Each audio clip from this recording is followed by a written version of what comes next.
There was a man named Hao Xian whose dream was to be a useless person and who wanted to die lying down all his life.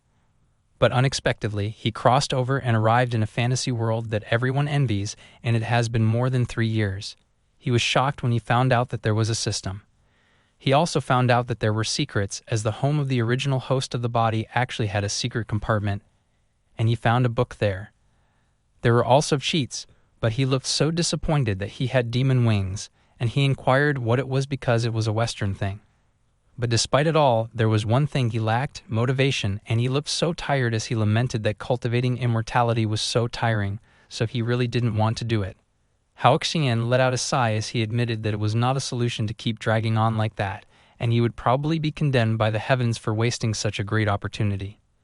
He imagined the heavenly god looking so enraged while chasing him with a chair and questioned him if he had any idea how hard it was for him to create that opportunity, and if he knew how many people were taken advantage of and didn't get it. Hao Xian asserted that that wouldn't happen, so he would do 10 push-ups first to regain his motivation. But as he was about to start with his push-ups, his expression suddenly turned grim. He turned pale and began sweating profusely. Hao Xian fell face first on the floor, conceded that he would just forget it and let him just accept his fate as he had tried his best. He dramatically bid farewell to the magnificent life of cultivating immortality, and he speculated that there may be no laziness in heaven. Hao Xian leisurely laid on the grass, mused that it was actually not bad to spend a lifetime looking at the clouds after crossing over, and he remarked that the life of a useless person like him would definitely be like that. But unexpectedly, besides being lazy, he has another fatal flaw. Suddenly, a notification sound caught his attention. The system notified him that his initial task only has 100 days left, and failure to complete the task will result in him being directly eliminated. Hao Xian's eyes bulged out due to shock when he found out about the time and elimination, and that was his other flaw: he was afraid of death. He ran down with all his might, using plus 100 million points, and as he voiced his surprise that it never hinted that there was a time limit, he kept on repeating that he was going to die. Hao Xian rode on a horse, and he still kept exclaiming that he was going to die. He traveled across the map while he continued to declare that he was going to die. Hao Xian arrived at an ordinary cave in Yuntai Mountain. He was so exhausted, complaining about his old waist while bending into the ground, but he was relieved that he finally made it. Hao Xian saw the huge bead in front of him, and he recalled that the task objective should be to activate that bead. He reached out to it, and he cursed in his mind as he grumbled that he had been traveling for over 3 months just for a stupid ball, but at least he made it in time. As Hao Xian touched the ball, it started to emit some sort of aura. He was startled when a bright light from above shined down on him. Hao Xian was blinded by the light. The system congratulated Hao Xian for successfully activating the initial bead, and it explained that it would introduce him to the situation in the Heavenly Palace next, which surprised Hao Xian. The system started explaining to Hao Xian that the contemporary Heavenly Palace is the era of the Jade Emperor, and that era was known as the Golden Age in the history of the Heavenly Palace. It elaborated that he could pick any one of the 12 martial arts peaks, and they could easily defeat any leader from any other period in the Heavenly Palace. However, despite that, the entire Heavenly Palace was still destroyed in the year 1473 of the Jade Calendar, and all 12 martial arts peaks were killed in battle. And the mastermind behind the scenes was a group of 9 mysterious figures that suddenly appeared from the west and called themselves the Black Flare Organization. The system revealed that he, at that moment, was in the Heavenly Palace 700 years before its destruction, in the year 773 of the Jade Calendar.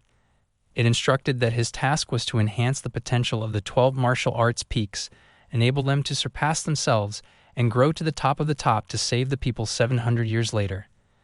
The system announced that the introduction was complete, and as it congratulated him on completing the initial task, it shined a ray of light towards him and gave him a reward item.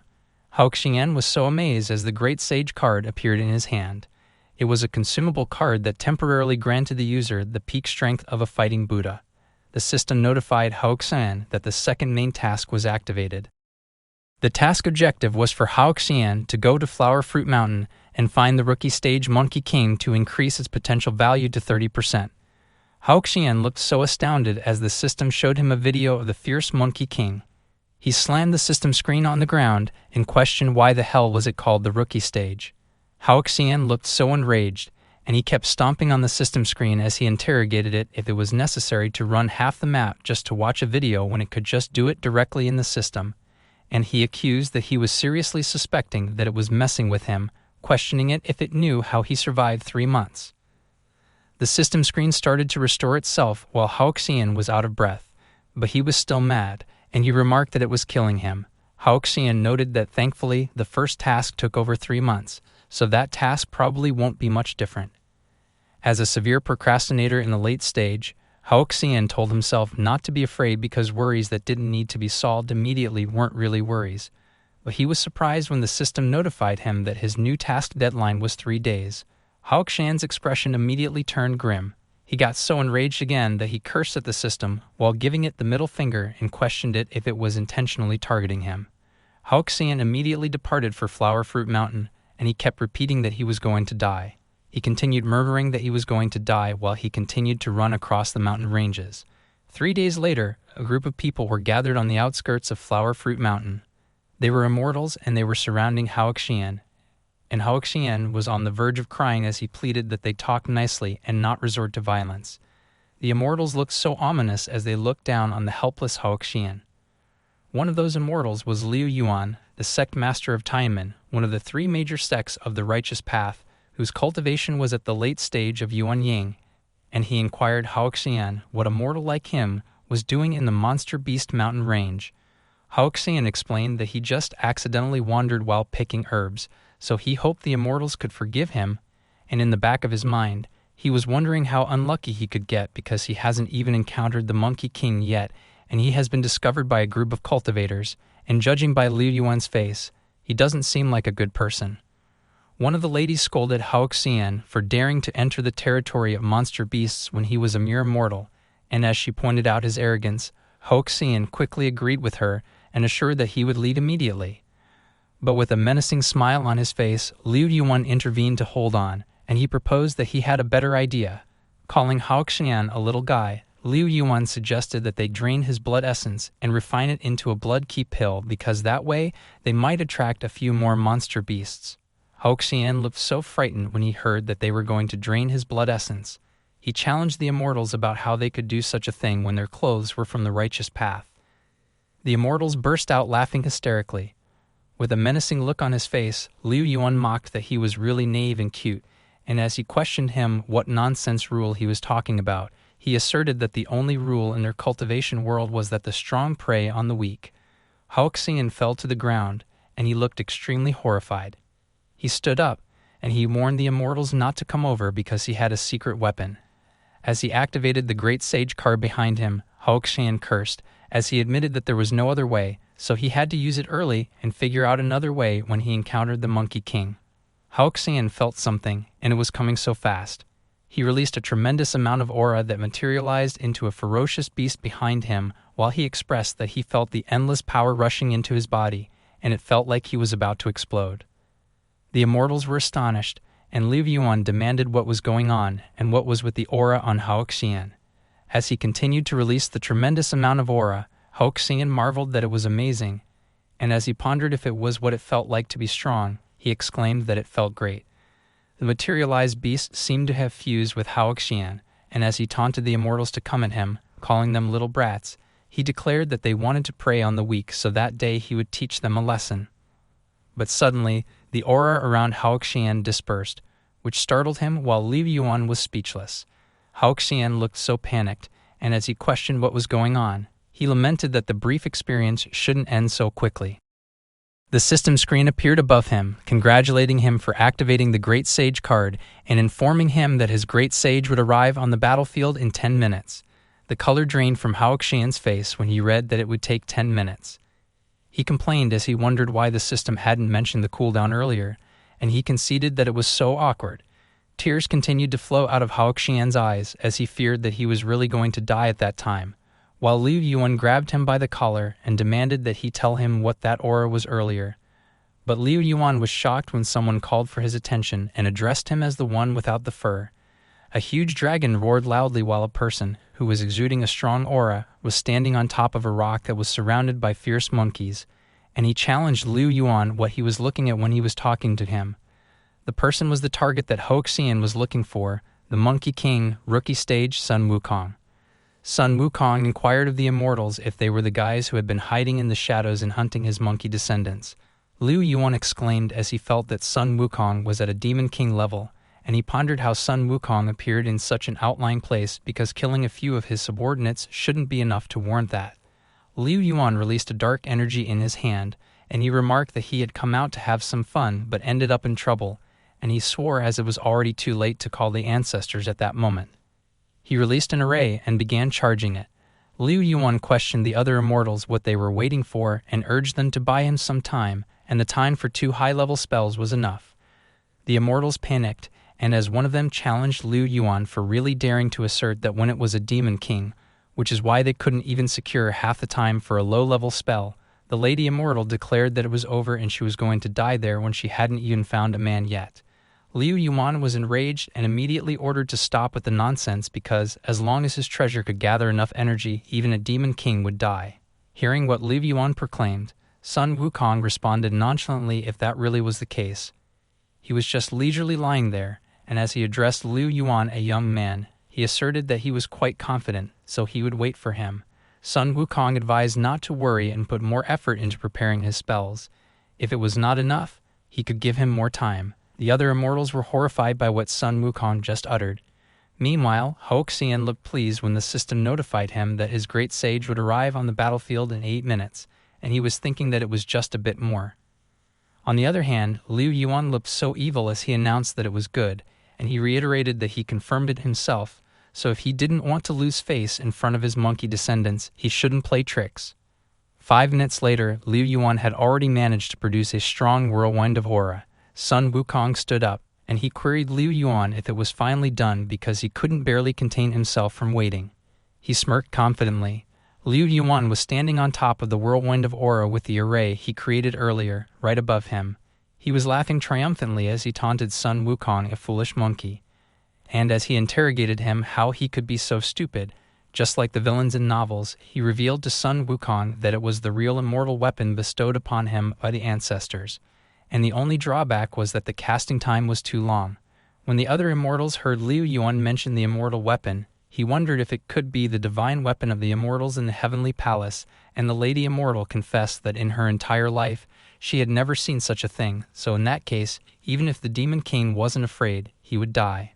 Liu Yuan directed the aura towards Sun Wukong, and as he labeled him a filthy monkey, he predicted that he would see him in the next life.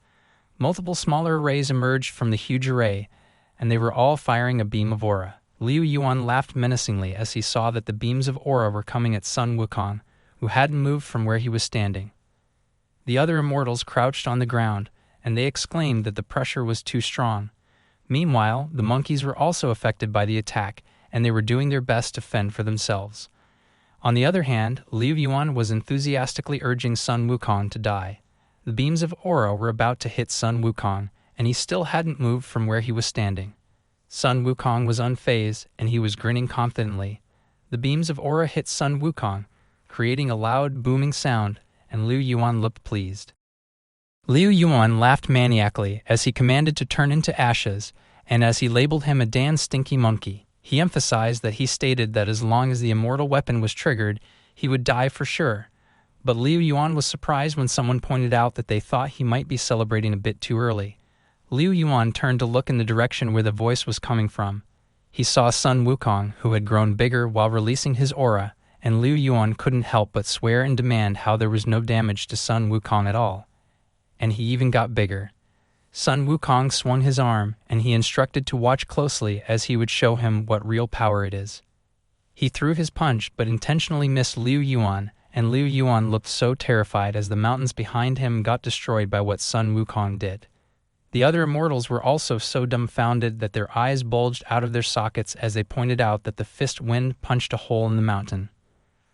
While calling Liu Yuan a little guy, Sun Wukong queried him if he wanted to continue. Liu Yuan knelt on the ground, and he was extremely disappointed. He began crying his eyes out and called Sun Wukong the Great Monkey, proclaimed that he is unparalleled in the world while requesting that he spare him and leave him a way out. Sun Wukong began to shrink, and the other immortals were on guard as he began to approach them. Suddenly, Sun Wukong noticed something. His eyes were gleaming menacingly as he focused his gaze towards Hao Xian. Hao Xian was horrified when he noticed that Sun Wukong was looking at him. With still 40 seconds before the great sage arrived on the battlefield, Hao Xian began sweating profusely as he pleaded to Sun Wukong that he was not with the immortals while calling him Mr. Big Shot, and in the back of his mind, he was cursing and begging for Sun Wukong not to look at him because he was just a little nobody, so there was no reason why he would pay attention to him. There were still 35 seconds left when Sun Wukong swung his arms towards Hao Xian, and you remarked that since earlier, Hao Xian has been giving him a very uncomfortable feeling. With 33 seconds left on the clock, Hao Xian implored Sun Wukong to wait a minute, because he actually came to apprentice himself to the great king. Sun Wukong stopped as he got intrigued when Hao Xian mentioned being an apprentice, and with 30 seconds left on the clock, Hao Xian tried to convince Sun Wukong to accept the bow from his disciple, and he shared that he had been hearing about the great deeds of the Monkey King of Flower Fruit Mountain since he was 3 years old, so in the village every child's biggest dream was to go to Flower Fruit Mountain to apprentice under him. With 25 seconds left on the clock, Hao Xian continued to tell Sun Wukong that it was the day where he finally had the opportunity to fulfill his wish, and he beseeched him to accept him as his disciple. Otherwise, he wouldn't live anymore, and in the back of his mind, he was thinking that he was almost there, just a little longer. Sun Wukong was amused, so he inquired Hao Xian if he was really that famous outside, and Hao Xian asserted that it was absolutely true, even swearing by the heavens and thunder. With 5 seconds left on the clock, Sun Wukong's expression suddenly turned menacing, and he declared that in that case he deserved to die even more. There were still 3 seconds before the great sage arrived, and Hao Xian was so startled by what Sun Wukong just stated. Hao Xian looked so alarmed because there were still 2 seconds left on the clock and Sun Wukong was already releasing a tremendous amount of aura, proclaiming that humans were simply not worthy of being his disciples. With 1 second left, Sun Wukong delivered his attack, and a huge explosion occurred. The explosion caused the ground to break. Sun Wukong looked around, and as he questioned what was going on, he wondered where Hao Xian was while confirming if he was just a mortal. Suddenly, he was stupefied when he noticed something behind him. Someone with golden armor and shoes was emitting a golden aura. The person, who seemed to be Hao Xian, released a tremendous amount of aura as he voiced that the 12 peat bosses truly deserved to be called as such. He glanced at Sun Wukong behind him and observed that their strength was truly terrifying.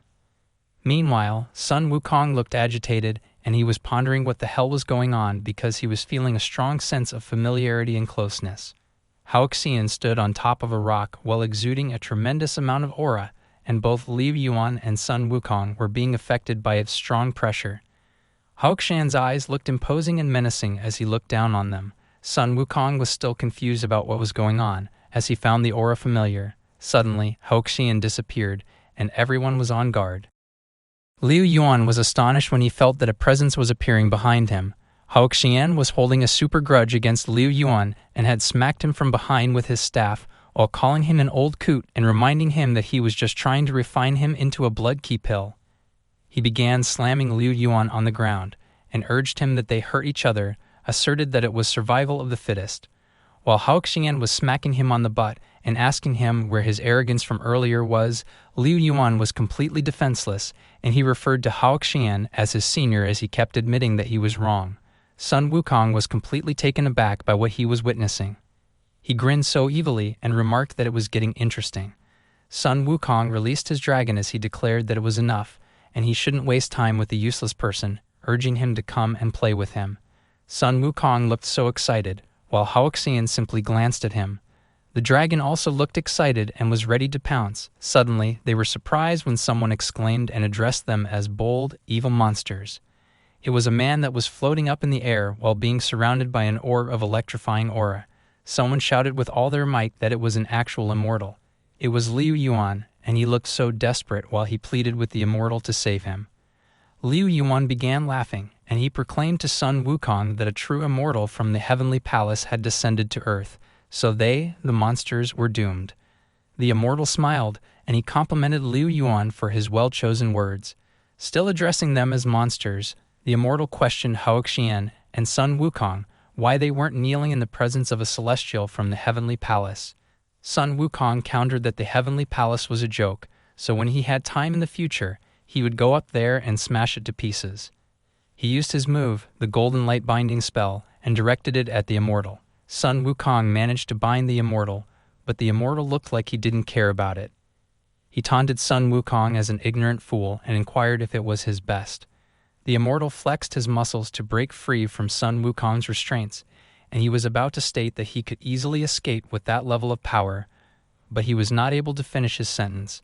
He looked so confused, as Sun Wukong's restraints were still intact. The immortal tried again with all his might, insisting that it was easy.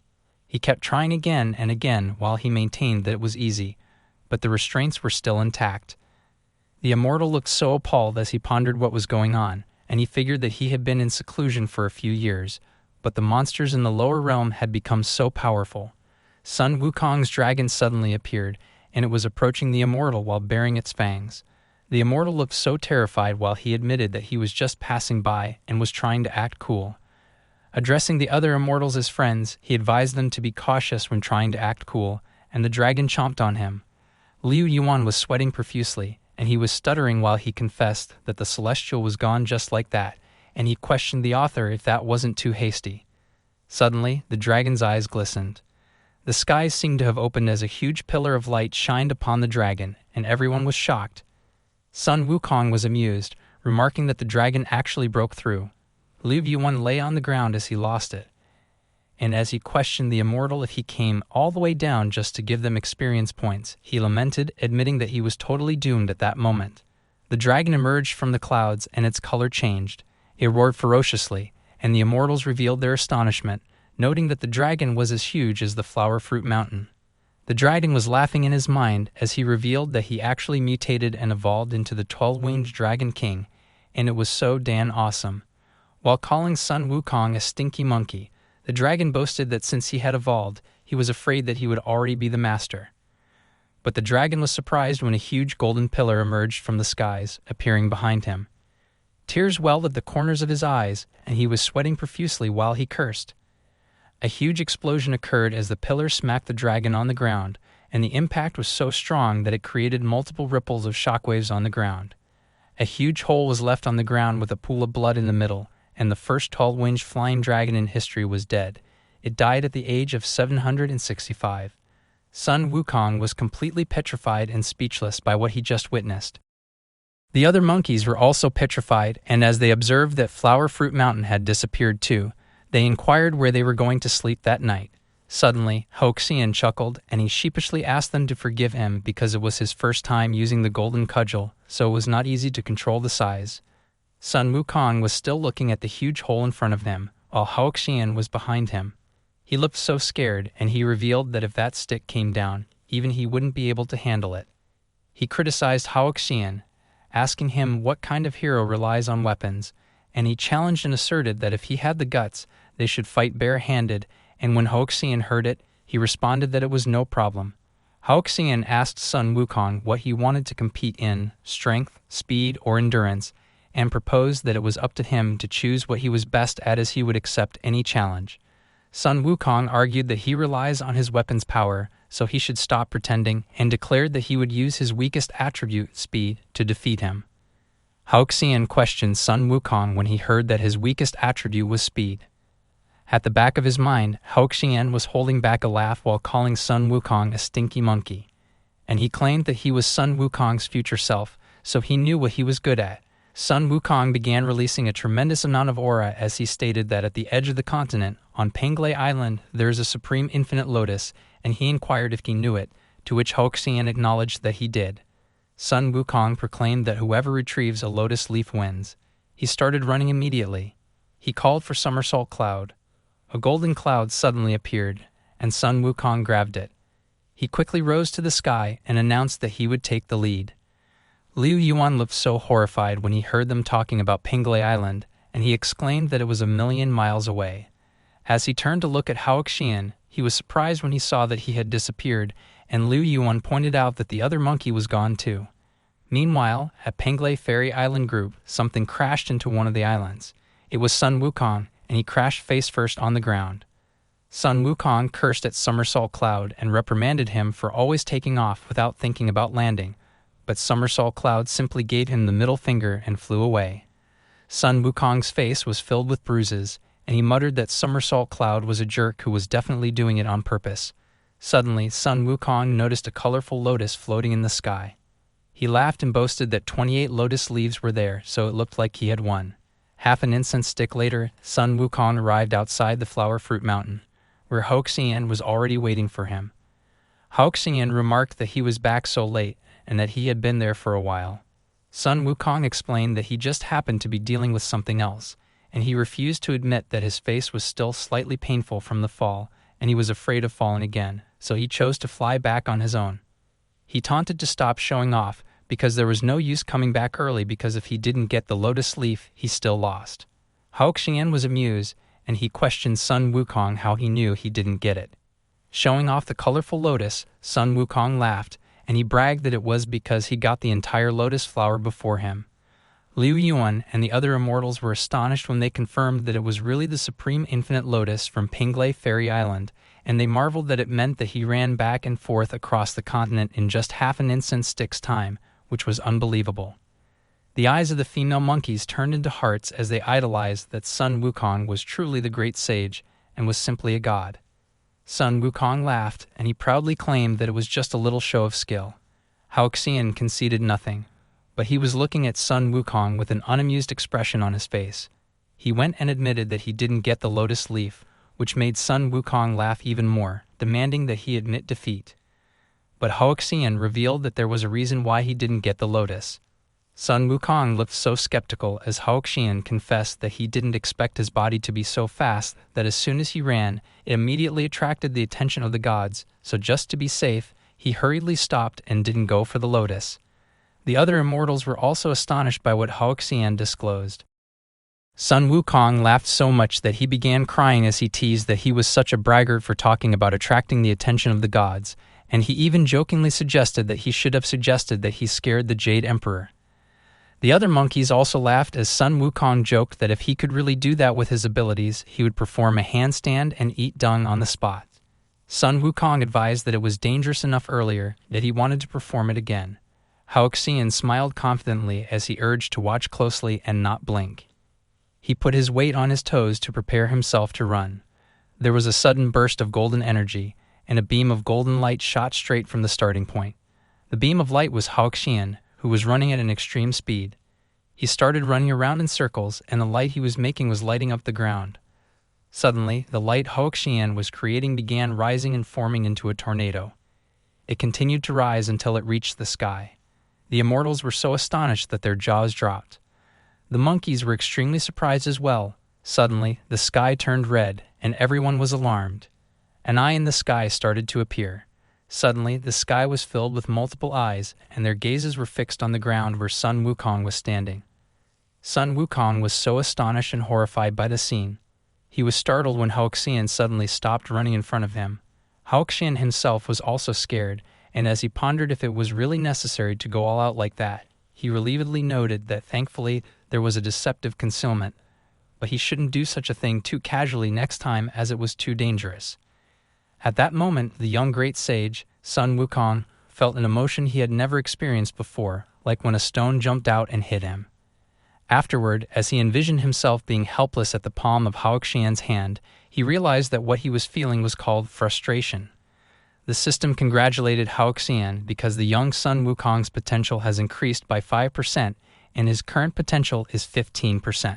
Sun Wukong was devastated, and he admitted that he lost. But he declared that he refused to accept it because Hao Xian definitely relied on the luxurious equipment he had on him, so it was an unfair victory. Hao Xian suggested to Su Wukong that he lend him all his equipment to wear, which surprised Sun Wukong. He explained that in that way, Su Wukong wouldn't have any excuses. Sun Wukong quickly cheered up, and as he agreed with Hao Xian, he challenged him, stating that he should bring it on and that he should watch as he beat him until he was rolling on the ground. But Sun Wukong suddenly remembered something after what he uttered, and he was flustered as he protested that it was not right. He quickly ran away as he scoffed at Hao Xian, and as he announced that he would let him off the hook for that day and they would battle another day, he called everyone and ordered that they should go. Hao Xian was puzzled by what Sun Wukong did, and he looked at him suspiciously. Meanwhile, the other monkeys were horrified as they called Sun Wukong and reminded him that it was a golden opportunity, and with the equipment change, Hao Xian wouldn't stand a chance against him. They warned that Flower Fruit Mountain had been taken down, so Sun Wukong must seek revenge. Otherwise, there was no way they could explain it to their ancestors and predecessors. Sun Wukong grinned as he agreed and remarked that he got it as it was so annoying and Hao Xian should bring him the equipment as he would go change on the side. On the other hand, Hao Xian was having a feeling that something was suspicious. A few moments later, Sun Wukong hid behind the rocks as he removed his equipment while the other monkeys stayed far away and observed.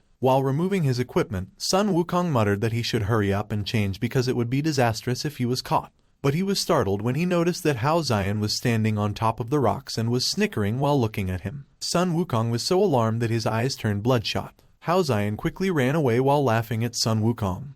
And Sun Wukong was pissed, so he chased after Hao Xian as he shouted that he should come back and stop right there. But in the midst of him chasing Hao Xian, Sun Wukong froze when he noticed something. Sun Wukong realized that he came out from behind the rocks towards the other monkeys, and he was speechless when he saw that they were staring at him. The other monkeys had a horrified look on their faces. They were looking at the cute and colorful tattoo on Sun Wukong's arm. Liu Yuan and the other immortals were also horrified when they saw it, and as Liu Yuan asked if it was a Demon King level tattoo, the Lady Immortal cursed. Sun Wukong was enraged, and as he demanded why they were laughing, what was so funny and why a Demon King couldn't have cute tattoos, he cursed and vowed that he was going to kill all of them. But one of the monkeys stopped him and advised that he should calm down because no one was laughing at him and he was being too sensitive. He had a breakdown, and while he cried on the ground, he was asking why a macho man couldn't like cute things, how he could face others with that old face of his, and how he could gain their respect. After half an incense stick's time, Sun Wukong finally pulled himself together and wore Hao Xian's equipment. Sun Wukong was still embarrassed, and he kept reminding himself not to think about it,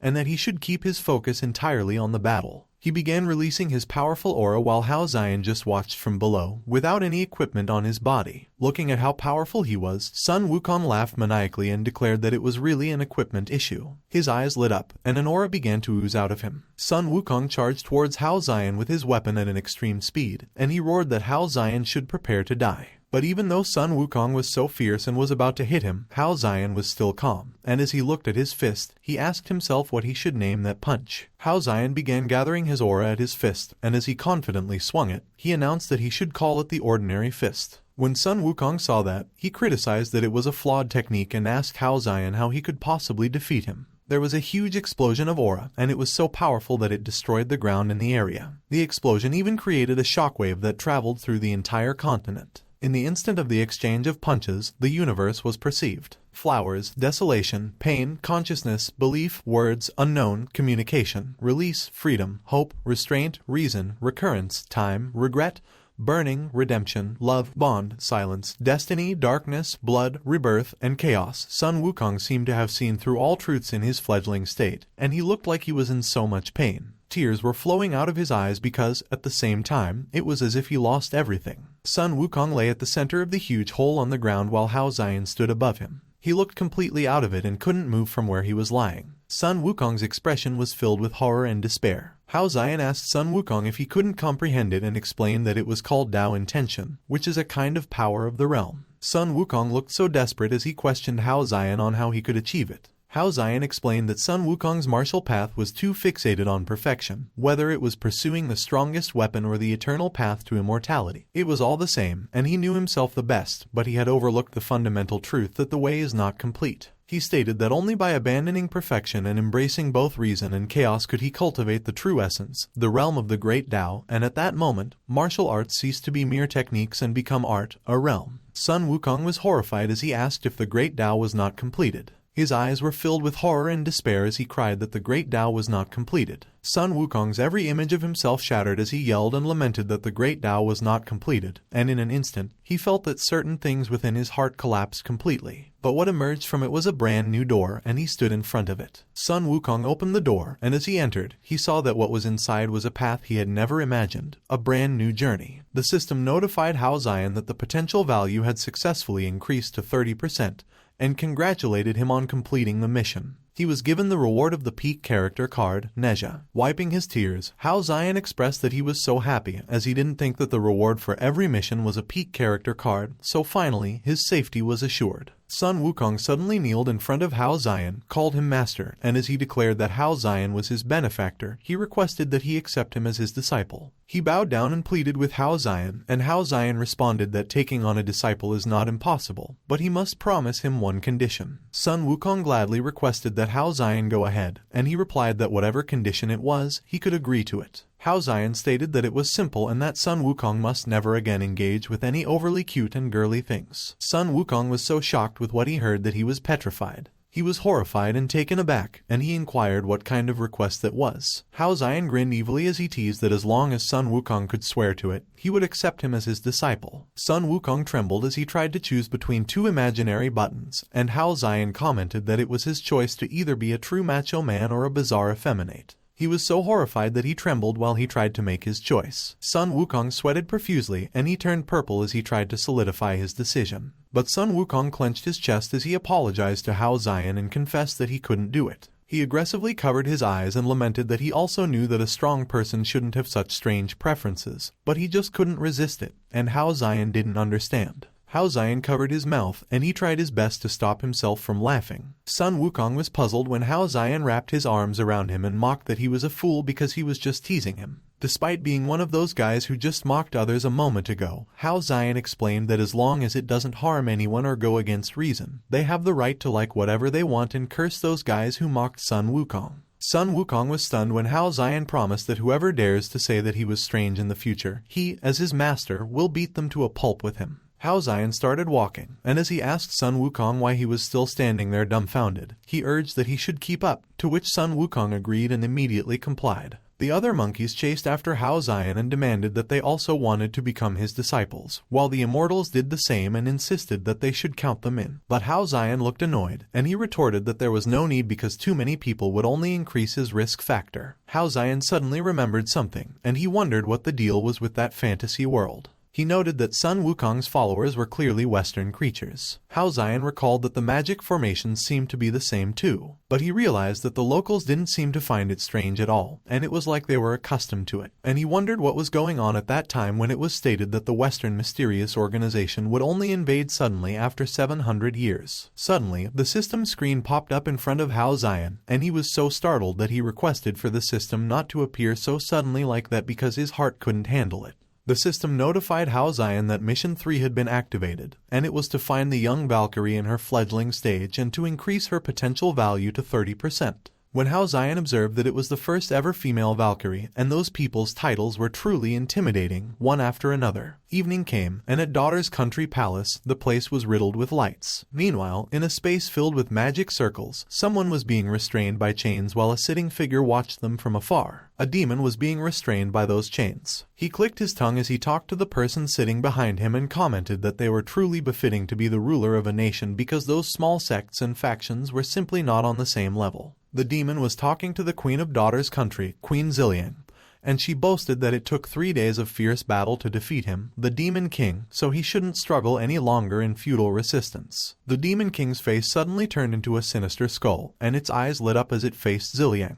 But Ziliang was unfazed, and she remarked that even if the Demon King turned into a pile of crushed bones, there was no escaping because once the 1,000 machine formation is completed, no one in the cultivation could break it, and she has confidence in that. Suddenly, everything turned black and white as the Demon King acknowledged that indeed, the first master of continental formations is not just an empty reputation. But he questioned Ziliang what would happen if he revealed that he had already mastered the true power of realms. Ziliang was astonished when she heard what the Demon King claimed. When the colors came back, she was surprised when she saw that the space beneath her feet began to warp. Ziliang was quickly sucked in by the warp in space, and she tried to reach out her hand to hold on to something. But Ziliang disappeared into the warp, and everything turned black and white again. She found herself standing on the other side of the warp in space, and the place was also devoid of colors. Suddenly, someone inquired what they did and if it wasn't amazing, and Ziliang quickly looked behind her, where the voice was coming from. The darkness disappeared, but Ziliang was astonished when she saw that huge skulls towered over her, and one of them was the Demon King, who proclaimed that it was his power of realms, the power of domain. The Demon King declared that in there, he was truly a divine being, the one who rules over everything. He quickly restrained Ziliang with chains, and he boasted that she could only be manipulated by him. The Demon King laughed and announced that Ziliang lost, so from that day onwards, the entire daughter's country belongs to him as his personal possession. Ziliang looked so helpless as she was tied up, and the Demon King reminded her that, of course, it includes her, his dearest queen. 7 days later, on the outskirts of daughter's country, the scenery looked so peaceful, and someone walked towards the border gates. It was Hao Xian, and he looked so exhausted as he complained that they could already see daughter's country, but he really didn't want to do that damn mission. It was originally just a short trip for his disciple, but it was dragged out until the last day. Meanwhile, Sun Wukong was hiding behind a rock, and as he called Hao Xian, he asked if it was really going to end up like that. Hao Xian excitedly challenged Sun Wukong if he had improved and demanded that he should quickly let him see. Sun Wukong had turned into a cute child, and he was flustered as he confessed that he does like cute things, but it was a bit too exaggerated. He covered his face that turned really red, and he inquired if it wasn't too embarrassing. Hao Xian questioned why he was embarrassed and if he didn't tell him that it was part of his training, which he would understand naturally in the future. He hugged the embarrassed Sun Wukong and teased how he could harm him when he was so adorable. But in his evil mind, Hao Xian thought that the true intention was actually because the chances of encountering enemies when having such a harmless mascot are directly reduced by 50%. While Hao Xian and Sun Wukong talked, they were both unaware that a man was hiding behind a rock and was observing them from a distance. The man had a sinister smile on his face as he watched the two of them. The man who hid behind the rock showed himself and approached Hao Xian and Sun Wukong. He was a small man with a huge companion, and he stated that it seemed the two of them were unfamiliar faces there, likely travelers who had just arrived. The small man mentioned that after a long journey, Hao Xian must be in need of accommodation, so they had exciting programs to recharge his energy. Hao Xian looked confused as his mind took time to load and process the information he just got. He looked confused and horrified as he began to imagine different sorts of establishments. Hao Xian smiled awkwardly, while in his mind, his own self asked him what on earth he was thinking, scolded himself, and reprimanded himself that he shouldn't bring his filthy thoughts from Earth to that pure cultivation world because it was a different world, so it was impossible, and it must be his mistake. But the small man leaned in to whisper to Hao Xian and revealed that they were all young and beautiful ladies. Hao Xian was both surprised and confused when he realized that his first interpretation of the offer was right. He quickly ran away and repeatedly proclaimed that there was no need because he was still underage, but the huge man grabbed his sleeve and stopped him from running away. The small man smiled sinisterly as he confessed that, to be honest with his dear guests, their boss had already taken control of daughter's country, so all the beauties in the entire city were theirs for the taking. Hao Xian was surprised when he heard what the small man remarked. The small man inquired if Hao Xian didn't believe him, and he pulled out a golden orb as he remarked that he should take a look at that. The orb started to emit a bright light. The light the orb emitted displayed different kinds of women, and the small man proudly boasted that they were all famous figures from daughter's country, and he asked Hao Xian what he thought about that and if it was exciting enough. Hao Xian was astonished when he saw the images that were shown to him. The small man added that if Hao Xian felt like it was not thrilling enough, they had even more exciting programs, and an image of a woman on the verge of tears and filled with bruises was displayed. He smiled sinisterly and declared that, as for the intensity, there was nothing they couldn't do if Hao Xian could imagine it. And an image of a woman who was in pain and filled with whip burns was displayed. Sun Wukong was enraged by what he saw, and he cursed at the small man. He punched the small man across the face and shouted that he was a bastard. The small man was taken aback, and he asked Sun Wukong what he was planning to do. Sun Wukong was in a fiery rage, and as he repeated the small man's question, he grabbed his throat while he rapped his fist with aura. His aura oozed out of his eyes and was filled with rage, and he declared that, of course, it was to uphold justice. But Hao Xian suddenly yelled and pleaded that he should stop,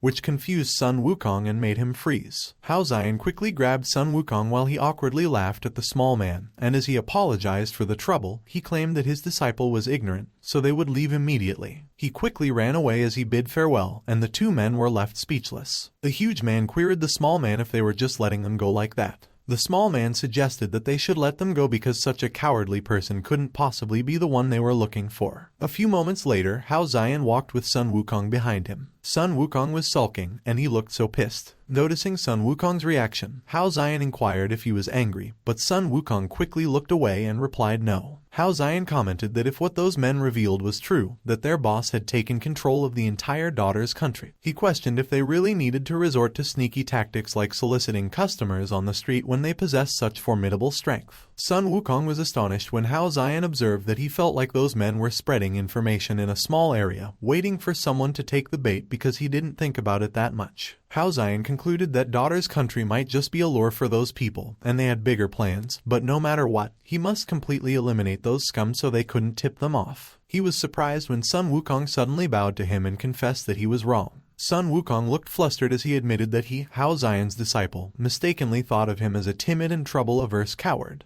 Hao Xian was stunned and was hit in the bullseye when Sun Wukong admitted that he even speculated that his previous strength was just a fleeting illusion, so he deserved punishment. He awkwardly laughed and denied it, saying it was impossible and there was no way he could be that kind of person. But in reality, he instinctively ran away in fear earlier, but he realized that something was wrong. Unaware that someone had just landed on the tree behind him, Hao Xian suggested that they should not waste any more time and they would sneak into the city to catch those men off guard, to which Sun Wukong responded and agreed to follow his master's lead. The two of them were stunned when the person on the trees called for their attention and labeled them as scoundrels. It was a lady who was carrying dolls, and as she looked down on Hao Xian and Sun Wukong, she announced that their companions had already fallen and demanded where they thought they could run. Hao Xian was surprised when he noticed something. He noticed the dolls that the lady was carrying, and as he realized that they were the same guys from earlier, he inquired what kind of sorcery that was. Suddenly, the system screen appeared, and it congratulated Hao Xian for finding the target person. Hao Xian immediately got nervous when he realized who that person actually was. She was the young Valkyrie, and she looked enraged as she accused them of treating women as playthings. The young Valkyrie lunged towards Hao Xian while wielding her sword, and she yelled that they were scum who had completely crossed the line of her tolerance. Hao Xian was alarmed, and he immediately begged that the young Valkyrie listen to his explanation before she attacked. But Sun Wukong, who had a severe case of a belligerent disorder, smiled sinisterly as he called Hao Xian and remarked that there wasn't really any explanation needed. Sun Wukong charged towards the young Valkyrie with his fist, and he suggested that they should just take action already. Both Sun Wukong and the young Valkyrie charged towards each other. Sun Wukong swung his fist and prepared to deliver his punch. But before he could hit the young Valkyrie, she performed multiple slashing movements with her sword and cut him. Sun Wukong looked helpless as he was cut in half. But someone suddenly shouted no, and the young Valkyrie quickly turned to the direction where the voice was coming from. Sun Wukong disappeared, and the young Valkyrie remarked that it was a clone. He charged at the young Valkyrie again, and he complimented her, saying that she had an impressive reaction. Sun Wukong gathered his aura to his fist and declared that it was too late. A huge pillar of light soared towards the sky as Sun Wukong released his aura and destroyed the ground in the area. The young Valkyrie's body lay at the center of the huge hole on the ground, and Sun Wukong looked over her. She began standing up. Sun Wukong looked excited as he exclaimed that it was rare for the young Valkyrie to take his punch head-on and still move, and currently it was his turn. But before Sun Wukong could finish his sentence, he was surprised when something powerful hit him across the face. Blood spurted all over the place as the young Valkyrie landed multiple slashing attacks on Sun Wukong in an instant. Sun Wukong cursed in his mind as he thought that the young Valkyrie had also landed a hit on him in that instant, so she had such incredible speed. He crashed on the ground, and Hao Xian was taken aback. There was a moment of silence while Sun Wukong lay on the ground, and Hao Xian moved away from him. Sun Wukong quickly got back on his feet and looked agitated. Meanwhile, the young Valkyrie casually wiped off the dirt on her face. Hao Xian was horrified as he commented that she was a strong woman because he didn't think that within 2 rounds, she could wound Sun Wukong like that. While sweating profusely, Hao Xian repeatedly muttered that he should calm down because it was not the right time to use cards. Hao Xian ran towards Sun Wukong as he called for his attention, and he asked him how he was doing and if he could handle it. Sun Wukong's eyes lit up, and he responded that the young Valkyrie was so incredibly strong that if it were before, it would have been hard to say. But currently, with Hao Xian's profound realm, he would definitely win. Hao Xian was surprised when he heard what Sun Wukong declared. He looked so worried as he inquired what Sun Wukong meant and if he had already mastered the power of the realm, to which Sun Wukong proudly confirmed with a yes. Hao Xian was so surprised that he was petrified, and as he asked how it was possible, he muttered that it couldn't be true because he refused to believe it.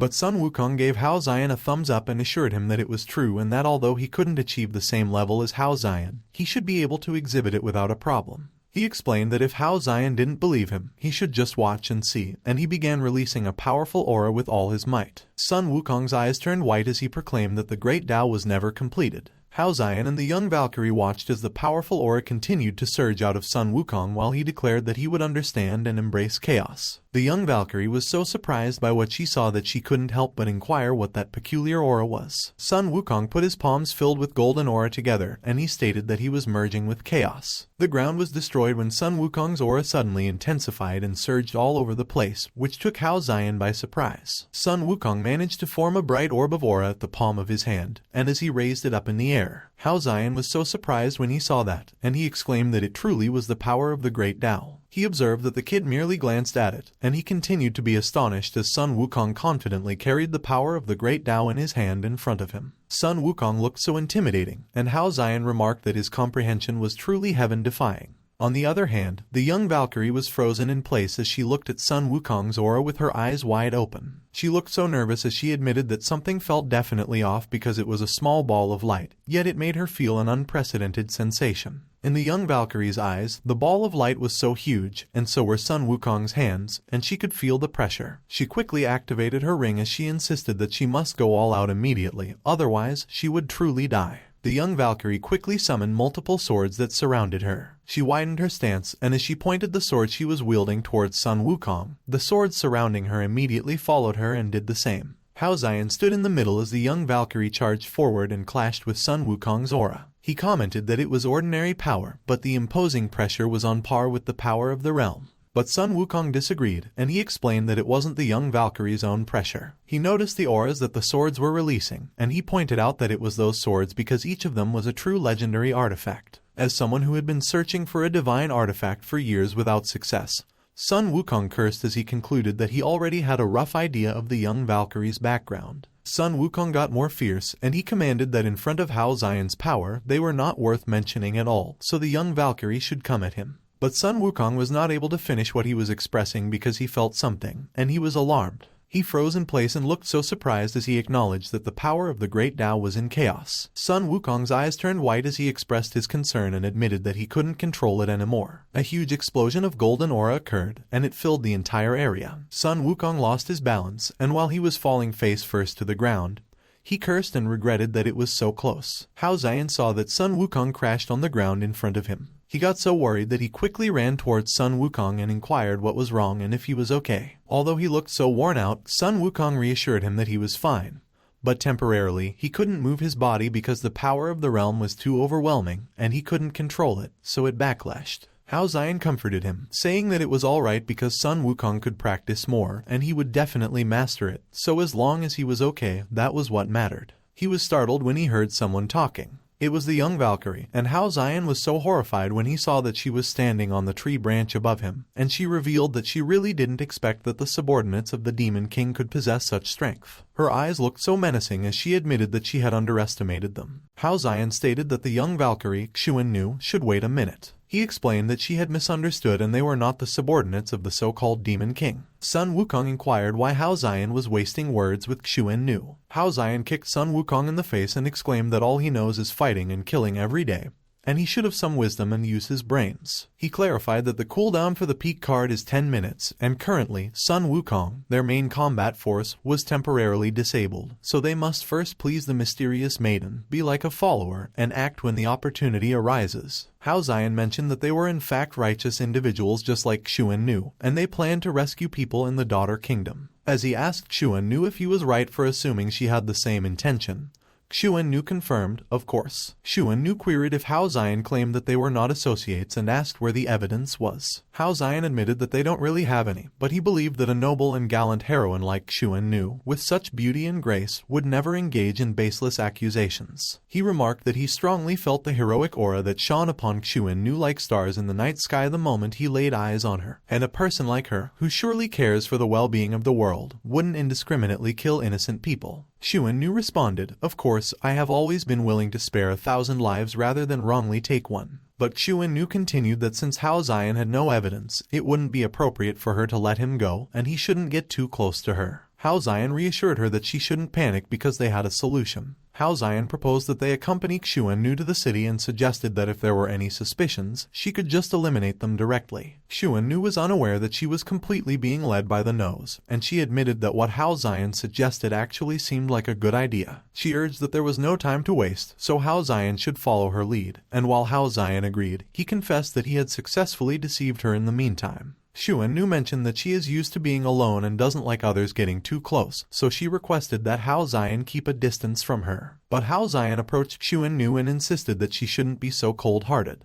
Xuan Nu looked enraged as Hao Xian put his hand on her shoulder and asked if they could consider themselves comrades. She quickly swung her sword at Hao Xian and demanded that he move his hand away from her. Hao Xian got terrified by what just happened. He saw the huge damage Xuan Nu created on the ground. Hao Xian quickly agreed and moved away from Xuan Nu. A few moments later, they traveled towards the Daughter Kingdom, and Hao Xian maintained his distance from Xuan Nu. Sun Wukong commented that Xuan Nu had such an aloof demeanor and she had so many artifacts, so she must be the daughter of the Sword Demon, and Hao Xian asked about the Sword Demon. Sun Wukong inquired if Hao Xian hadn't heard of the Sword Demon Lin Huang. Hao Xian questioned who it was and if it was someone worth Sun Wukong's serious consideration. Sun Wukong explained that Sword Demon Lin Huang is one of the peak figures in the contemporary Heavenly Palace martial ranking. He noted that simultaneously, Sword Demon Lin Huang is also the only known member of the most mysterious organization, Shijia. Hao Xian inquired what the Heavenly Palace martial ranking and Shijia were, and Sun Wukong admitted that he was not entirely sure either, but they probably referred to the most powerful individuals in the Heavenly Palace. Hao Xian argued that it doesn't make sense because someone at that level should have encountered the power of the realm before. Yet when he observed Xuan Nu, it was evident that it was her first time seeing it.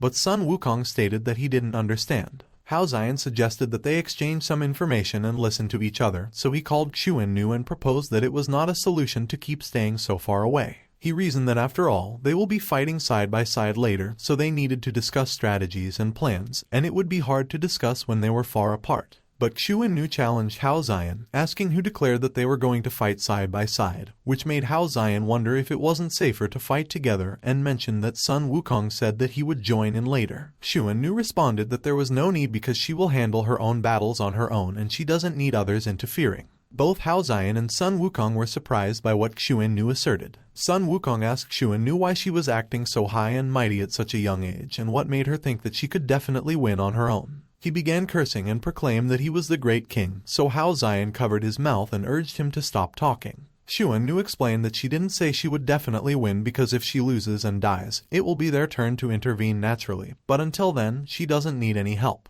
Hao Xian looked worried when he heard what Xuan Nu stated. He watched Xuan Nu's back as she walked ahead of them. Hao Xian remarked that looking at the cold figure in front of him, he didn't know why he felt an indescribable sense of loneliness. A few moments later, Hao Xian announced that they had finally arrived. They stood in front of the gates of the Daughter Kingdom, and a dark aura was oozing out of the place. Hao Xian wondered what situation awaited them behind the door. Xuan Nu reiterated once again that her affairs don't require anyone's interference. Hao Xian acknowledged that it was understood, and they promised not to interfere because he personally enjoyed spectating and staying safe. Xuan Nu opened the door, and Hao Xian followed behind her. Her expressions turned dark when she saw the situation inside. They were greeted by a huge monster that looked like a centipede. The monster acted surprised and mocked them, saying another group of idiots had come to them. Hao Xian exclaimed that it was a Demon King level, and he couldn't guarantee his safety, so they needed to come up with a plan. On the other hand, Sun Wukong demanded if they couldn't kick those bugs of the Demon Clan, and he cursed as he described them as disgusting. Sun Wukong and Hao Xian were surprised when Xuan Nu suddenly charged forward. Hao Xian warned that Xuan Nu shouldn't charge in so quickly because he hadn't thought of a plan yet, and questioned what would happen if the Demon King attacked from the rear. But Xuan Nu ignored Hao Xian, and she continued to lunge at the Demon Bug who was preparing to attack as well. The Demon Bug rained down attacks on Xuan Nu. Xuan Nu was unfazed, and she continued to move forward, charging toward the Demon Bug's attacks. A huge explosion occurred. The Demon Bug's attack left huge holes in the wall. He taunted that they were ugly humans and that another one bites the dust. But Xuan Nu was unharmed. Xuan Nu charged towards the Demon Bug from behind and created a hole in its head. She moved quickly and attacked the Demon Bug multiple times, creating huge holes in its body. The Demon Bug collapsed, and its chopped body parts scattered on the floor. Hao Xian observed that it was just a single strike and a Demon Bug was vanquished. Suddenly, the Demon King arrived, and he clapped as he lamented that it was a pity. Hao Xian and Sun Wukong both turned to look where the Demon King was. Xuan Nu's attention was also caught by the Demon King. The Demon King remarked that his most beloved pet, so cute and simple, was killed in one blow. He praised that Xuan Nu was truly worthy of being the bloodline of the Sword Demon. Xuan Nu inquired if the Demon King knew her father. The Demon King revealed that it was more than just knowing Lin Huang, as it was a deep-seated blood feud, so if he couldn't defeat the old ones, he should target the young ones instead, and he mocked Xuan Nu by asking if he was shameless enough with that.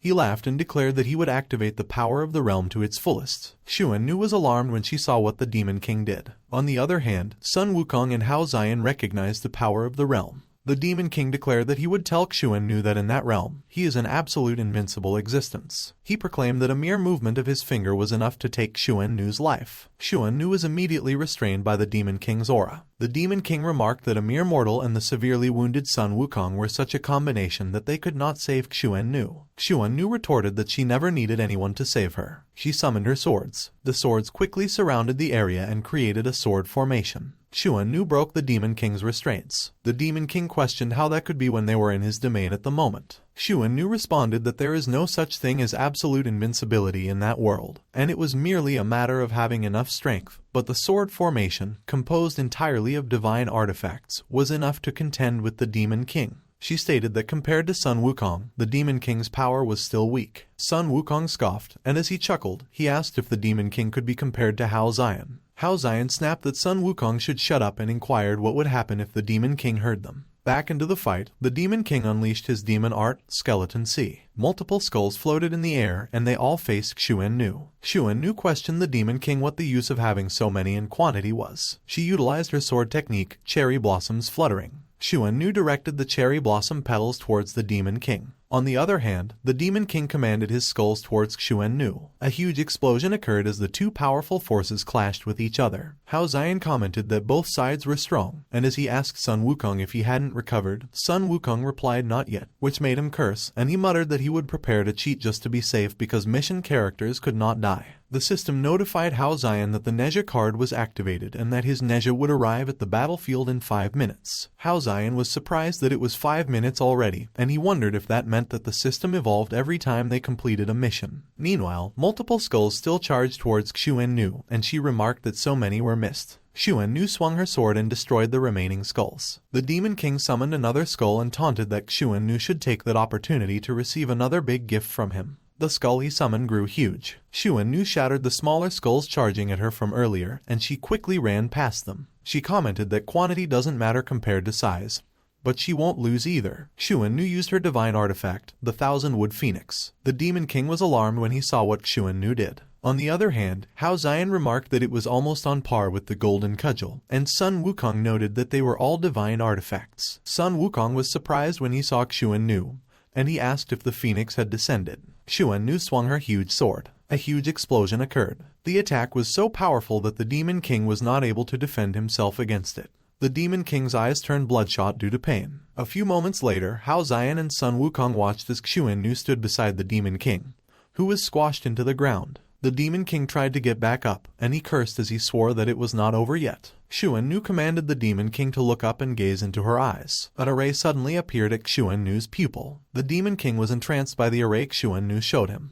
He found himself chained to huge swords, and Xuan Nu was watching him. The Demon King was defeated as he kneeled on the ground. On the other hand, Xuan Nu triumphantly sat on top of a mountain of skulls. Xuan Nu asserted that if they were talking about the so-called absolute domain, perhaps her illusion arts were more fitting. She explained that in there, every breath is equivalent to a day outside, and the Demon King would endure hundreds of times the mental pressure. Back in reality, in just 10 breaths, the Demon King was already lying on the ground. His face was sunken, and he was empty. The fog in the area slowly dissipated. Hao Xian was surprised when he saw the state Xuan Nu and the Demon King were in. He asked what just happened and why it felt like the enemy suddenly lost their fighting spirit, and Sun Wukong remarked that it seemed like the rumored bloodline's secret technique. Sun Wukong explained that it was an abnormal ability possessed only by a very few top-tier clans. He confirmed that it was right because those eyes of Xuan Nu were definitely it. Back into the fight, Xuan Nu told the Demon King that he should admit defeat because his current state was no longer capable of being her opponent. The Demon King retorted that indeed, as the Sword Demon's daughter, he knew Xuan Nu wouldn't be his match. But he questioned Xuan Nu if she had ever wondered why he chose to attack her specifically in Daughter Kingdom. Xuan Nu was horrified when she heard what the Demon King revealed.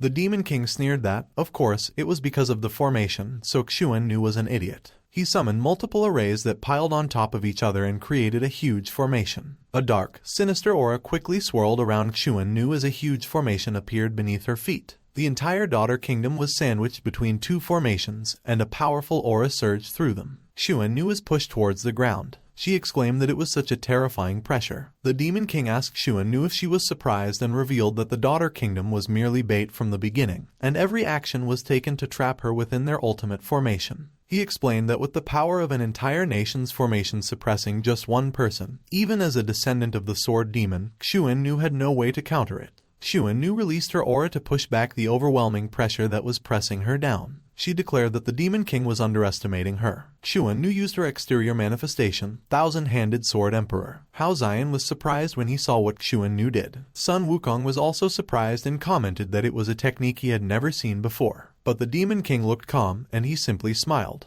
Xuan noticed that the Demon King seemed quite calm, so she asked him what it was and if he was confident in facing her ultimate manifestation. The Demon King scoffed and asked Xuan if she was joking and how someone like him, a mere individual, could stand against the trump card given by the sword demon, which made Xuan ask the Demon King how he could remain composed. When he heard Xuan's question about him remaining composed, the Demon King explained that it naturally came from careful preparation, and in fact, he had been waiting for her final trump card all along. Xuan was puzzled when she heard what the Demon King revealed. The Demon King summoned multiple arrays again. Xuan was horrified, as she seemed to have realized what the Demon King was doing. Suddenly, her storage ring lit up. The storage ring shined brightly. Bones suddenly burst out of Xuan's chest. Hao Xian and Son Wukong were astonished. On the other hand, the Demon King giggled and declared that it worked indeed. The Demon King questioned Xuan if she didn't expect that and explained that he had long discovered the weakness of her trump card, which was the original body. He explained that once the manifestation takes form, any damage inflicted on the original body will cause it to collapse and backfire. He stated that with such a powerful manifestation protecting Xuan, the weakness was nothing to fear, but his attack came from within. Xuan's exterior manifestation began dissipating. Hao Xian noted that it was those two dolls from before. He explained that Xuan had stored them in a storage ring, and it was a trap. The Demon King proclaimed that the reverse devouring combined with the National Protection Array was suppressing. He lunged forward to attack Xuan. The Demon King bombarded Xuan with attacks and remarked that at the moment, she was even worse than an ordinary person. He taunted that Xuan liked using special artifacts to turn bad people into dolls and punish them, and as he asked her how his intelligence work was, he sneered that Xuan shouldn't even dare to kill and still consider herself a descendant of the blood demon, a worthless being. Xuan crashed into the ground. The Demon King continued to attack her and declared that just like that, she was already unable to continue. He was releasing his powerful aura as he continued to attack Xuan. The Demon King pummeled Xuan with his attacks. Xuan was helpless and extremely injured. The Demon King questioned Xuan if she was in pain and if she regretted it, and he reminded her that his people faced the same emotions when they confronted her father back then. He remarked that if Xuan didn't call her friends for help, she might really die. Xuan was still lying on the ground and couldn't move. She retorted that the Demon King's skills are inferior, and it was his turn to make a move. The Demon King asked Xuan if she wanted him to take action. He replied that it was not that easy of a task. The Demon King declared that he wanted to torture Xuan slowly just like her father did, but he refused and wanted to do it even more cruelly. He stated that Xuan was a bastard who should stop pretending to be indifferent and that she should feel fear. The Demon King suggested that he cripple Xuan's two big white legs as an appetizer before the meal. He fired his powerful aura at Xuan and it destroyed the ground in front of him. But Xuan disappeared, and the Demon King asked if his swing missed. The Demon King asked who it was. Hao Xian transformed into Neza, and he carried Xuan in his arms while exuding a powerful, fiery aura that swirled around the area. His hair was neatly tied into a double bun. He was also barefoot. Hao Xian remarked that Xuan wouldn't even ask for help until the end.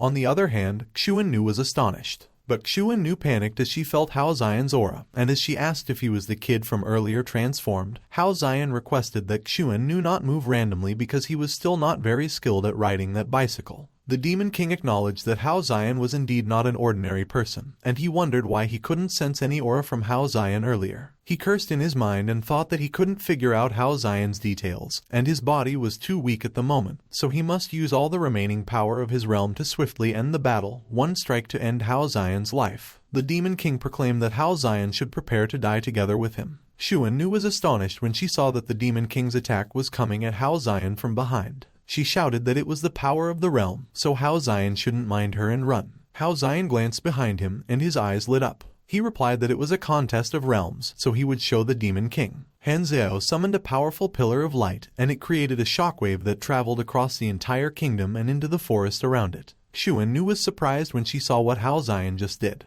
On the other hand, Sun Wukong was smiling proudly. Meanwhile, the animals in the forest hid behind the rocks and trembled in fear. Hao Xian used his skill, the manifestation of the great Tao, and he announced that it was the true realm. His body glowed, and he glared at the Demon King beneath him. The Demon King was terrified that he lost his balance and fell on the ground. He trembled in fear and was lost for words. The Demon King's face shriveled, and he was on the verge of tears as he continued to try to speak. Hao Xian landed on the ground. He asked the Demon King what it was about him and demanded that the Demon King say something. Hao Xian remarked that the Demon King's mouth had been open for a while, but he still couldn't utter a word. The Demon King was a powerful carnivorous giant eel in the previous life. He was in an unknown pond. Whenever the other little fish in the pond saw him, some of them fled, and some of them became his food. There was once an invading overlord from outside. The Demon King still charged towards the overlord, and it couldn't escape the same fate either. Gradually, the Demon King became an existence that other little fish dared not to even discuss. Living at the top of the food chain for a long time made the Demon King firmly believe that he was the true strongest ruler in that world. Until one day, a powerful hurricane swept through. The entire pond was lifted up into the clouds, and for the first time in his life, the Demon King saw the truth. His eyes glistened in excitement. The Demon King was up in the clouds, and he saw how huge the world was. He fell into the ocean and realized that there were the true rulers of the ocean.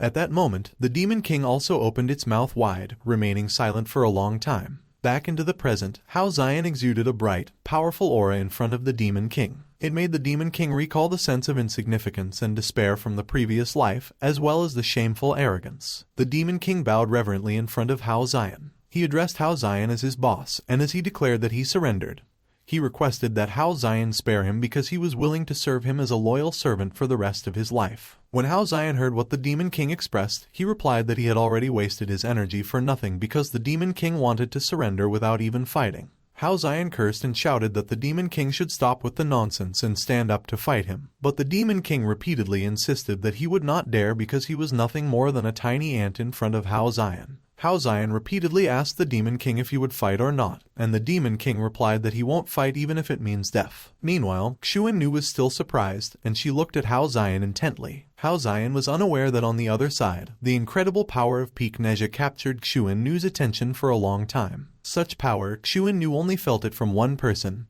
and that person was her father. Since Xuan could remember, she had followed her father to various harsh and frigid places for cultivation. But the majestic figure always left her with nothing but a distant silhouette. Even during meals and sleep, Lin Huang never allowed anyone to come close, and he proclaimed that solitude is the most important quality of a strong person. Xuan sat alone by the fire and only looked at Lin Huang. Despite the unbreakable pain and not being able to comprehend, Xuan always believed in her father. One day, the two of them walked through a forest. Xuan walked behind Lin Huang like she always did. She passed through the bushes and got curious when she saw a fox behind it. The fox was leisurely lying on the snowy ground, and it got surprised when it saw Xuan peeking from the bushes. Xuan looked at the fox with her eyes filled with curiosity. The fox also noticed that her reaction wasn't hostile and smiled. It quickly got up and ran towards Xuan with a bright smile on its face. The fox booped its nose against Xuan's nose, and that was the first time she had intimate contact with another living being. An unfamiliar emotion quickly surged within Xuan's heart. However, in the next moment, Lin Huang arrived. Without hesitation, Lin Huang stomped on the fox, and its blood spurted out of its body. The body of the fox was crushed, and it was left lifeless and disfigured on the ground. Xuan was so surprised with what she saw that she froze and was not able to do anything. Lin Huang asked Xuan what she was doing and if she was planning to adopt the fox like some lowly person. Xuan was still in shock and didn't respond, so Lin Huang demanded that she should answer him. She quickly apologized to Lin Huang. Lin Huang reminded Xuan that solitude and indifference are the best paths to greatness. But he took back his words and added that it should be the only path. Xuan silently mourned the fox, and since that day, she has never dared to entangle with any living being.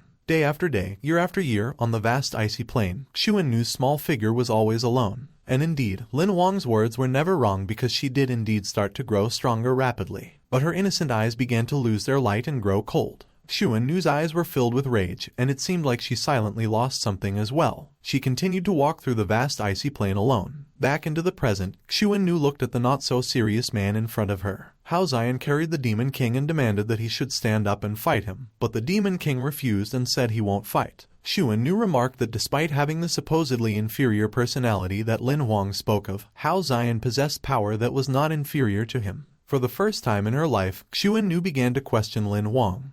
who seemed godlike and magnificent, so she made a crucial decision right away. Xuan Nu walked towards Hao Xian, who was still wrestling with the Demon King. Hao Xian repeatedly complained that the Demon King made him waste his energy while Xuan Nu reluctantly tried to get his attention. He noticed Xuan Nu when she spoke. Xuan Nu asked Hao Xian if he could take her as his disciple. Hao Xian was extremely surprised when he heard what Xuan Nu requested. Suddenly, he heard the system notification. The system notified Hao Xian that the worldview of Xuan Nu underwent a significant change, so her potential value increased to 35%, and the system congratulated him for completing the mission. The system announced that Hao Xian obtained a peak card, and he was excited as he received it. Hao Xian inspected the card that he just received. He asked himself what he had done. It was dark and frigid in the city of the underworld king. Inside the palace, an attendant observed the young master. The young master channeled his aura towards the dragon pearl in his hand. The attendant watched intently, and he looked nervous. The young master's eyes gleamed as he looked ahead. He released a powerful, lightning-like aura. The young master's aura intensified, and it produced a bright light that blinded the attendant. He created cracks on the dragon pearl. The attendant exclaimed his surprise, and he remarked that the young master actually shattered the dragon pearl with just his pressure. And it was amazing because it was the toughest natural material in the underworld. And with his power, even in the heavenly palace, he could rank in the top 100 of the martial arts list. The young master inquired of the attendant how it was possible and how someone like him, a small piece of trash, could be compared to the great figures. But he noted that at least he wouldn't be punished, and he laughed. Suddenly, the king demanded what he laughed at and if he felt proud.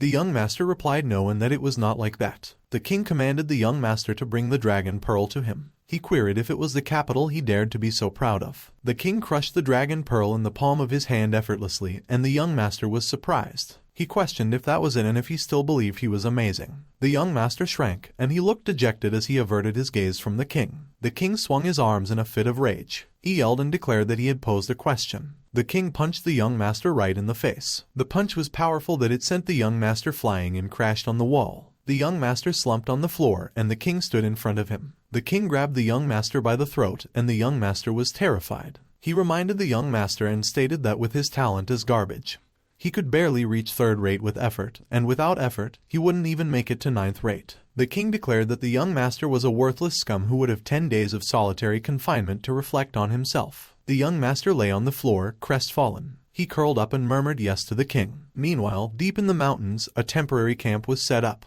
There were 2 soldiers outside the camp, and one of them questioned what kind of stupid rules required them to have to go 30 feet away from the camp to pee. The bald soldier advised that the other soldier should just keep quiet because the reason their dragon cavalry is invincible is because they have strict discipline. Suddenly, the other soldier noticed a container on the ground. He queried what that sound was. The 2 of them saw that the container had creepy bulging faces from its cover. The other soldier cursed as he got horrified and yelled what the hell it was. But the bald soldier just scoffed and commented that there was nothing to be so shocked about. He suggested that it was probably some dirty trick pulled off by some bored and annoying cult. As the bald soldier mentioned that it was boring, dark auras emerged from the container and slashed him into pieces. The other soldier got terrified with what he just witnessed. The dark aura suddenly materialized into huge feet. It materialized into demons, and it smiled with its eerie, gleaming eyes. The demons quickly surrounded the soldiers. The other soldier was terrified that he struggled to speak. He blurted what kind of freaking things they were. The soldier screamed in pain, and the place was filled with blood. Over 10 days later, Hao Xian traveled across the mountains with his party because, after rescuing the king and the people of the daughter's kingdom, Hao Xian and his party fled overnight as the entire city wanted to repay him, but he couldn't bear it alone. Currently, Hao Xian is in a state of despair. He cursed in his mind as he wondered why they hadn't arrived yet. Along the way, for some unknown reason, not only son Wukong didn't recover but fell into a deep sleep, so during those days of travel, only Hao Xian and Xuan Nu remained, and as he wondered if she had any other hobbies or talents besides martial arts, she replied that there were none because she only knew how to practice martial arts. Hao Xian pressed if she had any interesting things in the past that she could tell him about, but she apologized and explained that she only focuses on practicing martial arts every day. He suggested that Xuan Nu must have some interest or things she finds intriguing so they could talk about them together, but Xuan Nu answered that it was practicing martial arts. Hao Xian ran out of things to say, and Xuan Nu did not say anything either. The 2 of them continued on their journey without saying a single word to each other. Back in the present, Hao Xian requested for son Wukong to wake up soon because things were too embarrassing. Hao Xian pondered that he hoped nothing was wrong with son Wukong, and he wondered why won't son Wukong wake up when his aura seemed completely normal. He considered that even more strangely, ever since using the 2 cards, there has been a vague sense of power surging in his body, and the power feels as close as a family member, and he took back his words and realized that it was even more familiar, as if it originally belonged to him. Suddenly, the system notified Hao Xian that he had arrived within the target area. Hao Xian concluded that they had finally arrived, but he wondered why the king of the underworld was in the mortals' military tent. The temporary military camp was eerily quiet. Xuan Nu and Hao Xian walked into the camp, and they saw the dried-up bodies of the soldiers on the ground. Xuan Nu was mortified by what he saw. Corpses were strewn across the field. The corpses were messily sprawled on the ground. All the corpses' bodies were completely shriveled. Hao Xian inquired if there had been a war there. Meanwhile, Xuan Nu inspected one of the corpses. She remarked that it has such a strong gloominess, and she queried what happened because even if a normal person dies, it shouldn't be like that.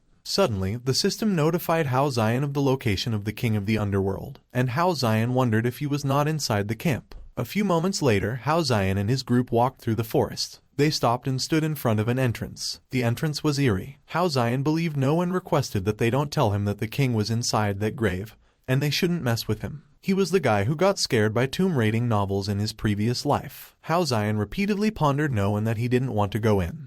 But if the mission wasn't completed, he might lose his life. He called his mom and informed that he wanted to go back to Earth. On the other hand, Xuan Nu noticed Hao Xian's reaction. Xuan Nu questioned if he was afraid. Hao Xian was petrified when he heard Xuan Nu's question. He laughed and wondered how that was possible. He explained that he was too bored with being strong, so he likes to play the role of a weakling, so Xuan Nu shouldn't mind him and just carry on. Xuan Nu, an honest person who doesn't suspect others, agreed with Hao Xian and commented that he truly lives up to their reputation because their way of doing things was hard to understand. She suggested that Hao Xian should let her lead the way, and Hao Xian responded that she should slow down and not get too far away from him. A few moments later, they were inside the cave. Hao Xian walked closely behind Xuan Nu as they explored the place. He probed if that place was really that big and noted that it was just like what was written in the Grave Robbers Chronicles, while Xuan Nu believed that Hao Xian's act was convincing. Xuan Nu realized that, speaking of which, the gloominess there got stronger and stronger. Suddenly, a sound echoed through the cave, and Hao Xian screamed. Hao Xian demanded what that sound was. Suddenly, a frog came out from behind a rock. Hao Xian's eyes widened in anticipation. He let out a sigh of relief as he exclaimed that it was just a frog,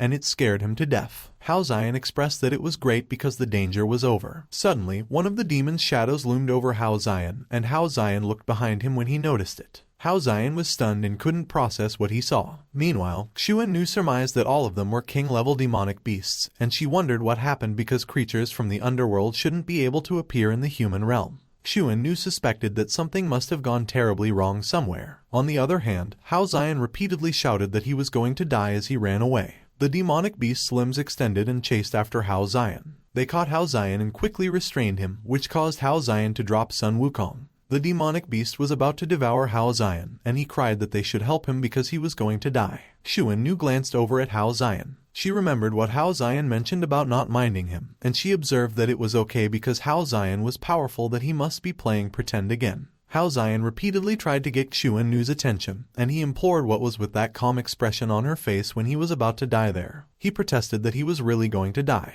Hao Xian lamented that they were done for and they were really going to be BB-ked that time, and that he told Xuan Nu that they shouldn't have pursued immortality. Meanwhile, Sun Wukong was still asleep on the ground. Suddenly, his eyes opened, and it lit up. While Hao Xian was about to get devoured, Sun Wukong woke up. Sun Wukong declared that the way is not complete, and it gives birth to all things. He released a powerful aura. Sun Wukong's aura destroyed the demonic beast's body. Hao Xian was astonished with what he saw. Sun Wukong prepared to launch another attack while he continued to recite his mantra. Multiple demonic beasts jumped in the air and were about to lunge at Sun Wukong. Sun Wukong remained unfazed, and he continued reciting. Suddenly, another demonic beast appeared behind Sun Wukong, and it was about to step on him. Hao Xian remarked that Sun Wukong should be careful behind him. Sun Wukong stopped the demonic beast's feet with his bare hands. He released his aura as he did his best not to get squashed. Sun Wukong commented that it will inevitably collapse and disintegrate. He released his aura at full power, and it destroyed the demonic beast's body. Sun Wukong quickly created little orbs of aura and gathered them around him. He uttered that it was why it was stated that the less one cares about martial arts, the deeper they could delve into martial arts. One of the demonic beasts lunged towards Sun Wukong. Another shrieked loudly and released its dark aura. Multiple demonic beasts fiercely charged towards Sun Wukong,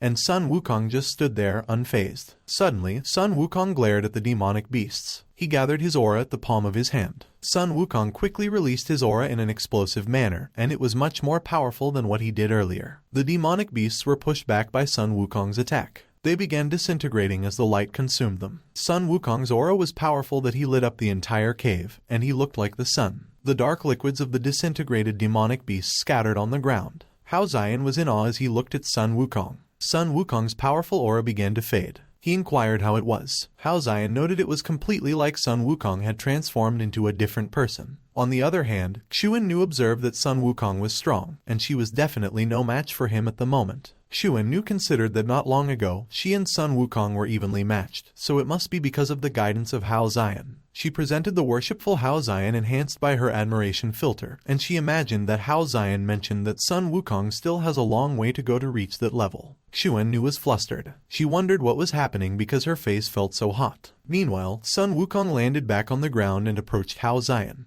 Hao Xian expressed that Sun Wukong should tell him what was going on. Sun Wukong laughed, and as he queried if he was awesome, he announced that he was in a dormant state previously as he adjusted his body's meridians after the failed attempt with the realm. He stated that currently he could accumulate the realm 8 times. Hao Xian was horrified when he heard what Sun Wukong mentioned, and he asserted that Sun Wukong's talent was truly remarkable, and he genuinely meant it while thinking that even the peak card could only be used a dozen times, so at that rate, he would become the disciple, which is why he needed to find a way to quickly become stronger. Sun Wukong was taken aback when he saw Hao Xian's expression. Hao Xian's expression was interpreted differently in Sun Wukong's perspective when he remarked that Sun Wukong's talent was truly amazing. Sun Wukong supposed that Hao Xian's expression and tone of voice had mocked him, and he wondered if Hao Xian had expressed that he was too aimless and he couldn't become something great. He quickly declared that he realized his mistake. Sun Wukong pleaded that Hao Xian not be disappointed and drive him away, and he voiced that there was still so much more time for him to learn. Hao Xian questioned what on earth he was talking about. Suddenly, the system congratulated Hao Xian as his potential value increased by 5% once again, reaching 35%.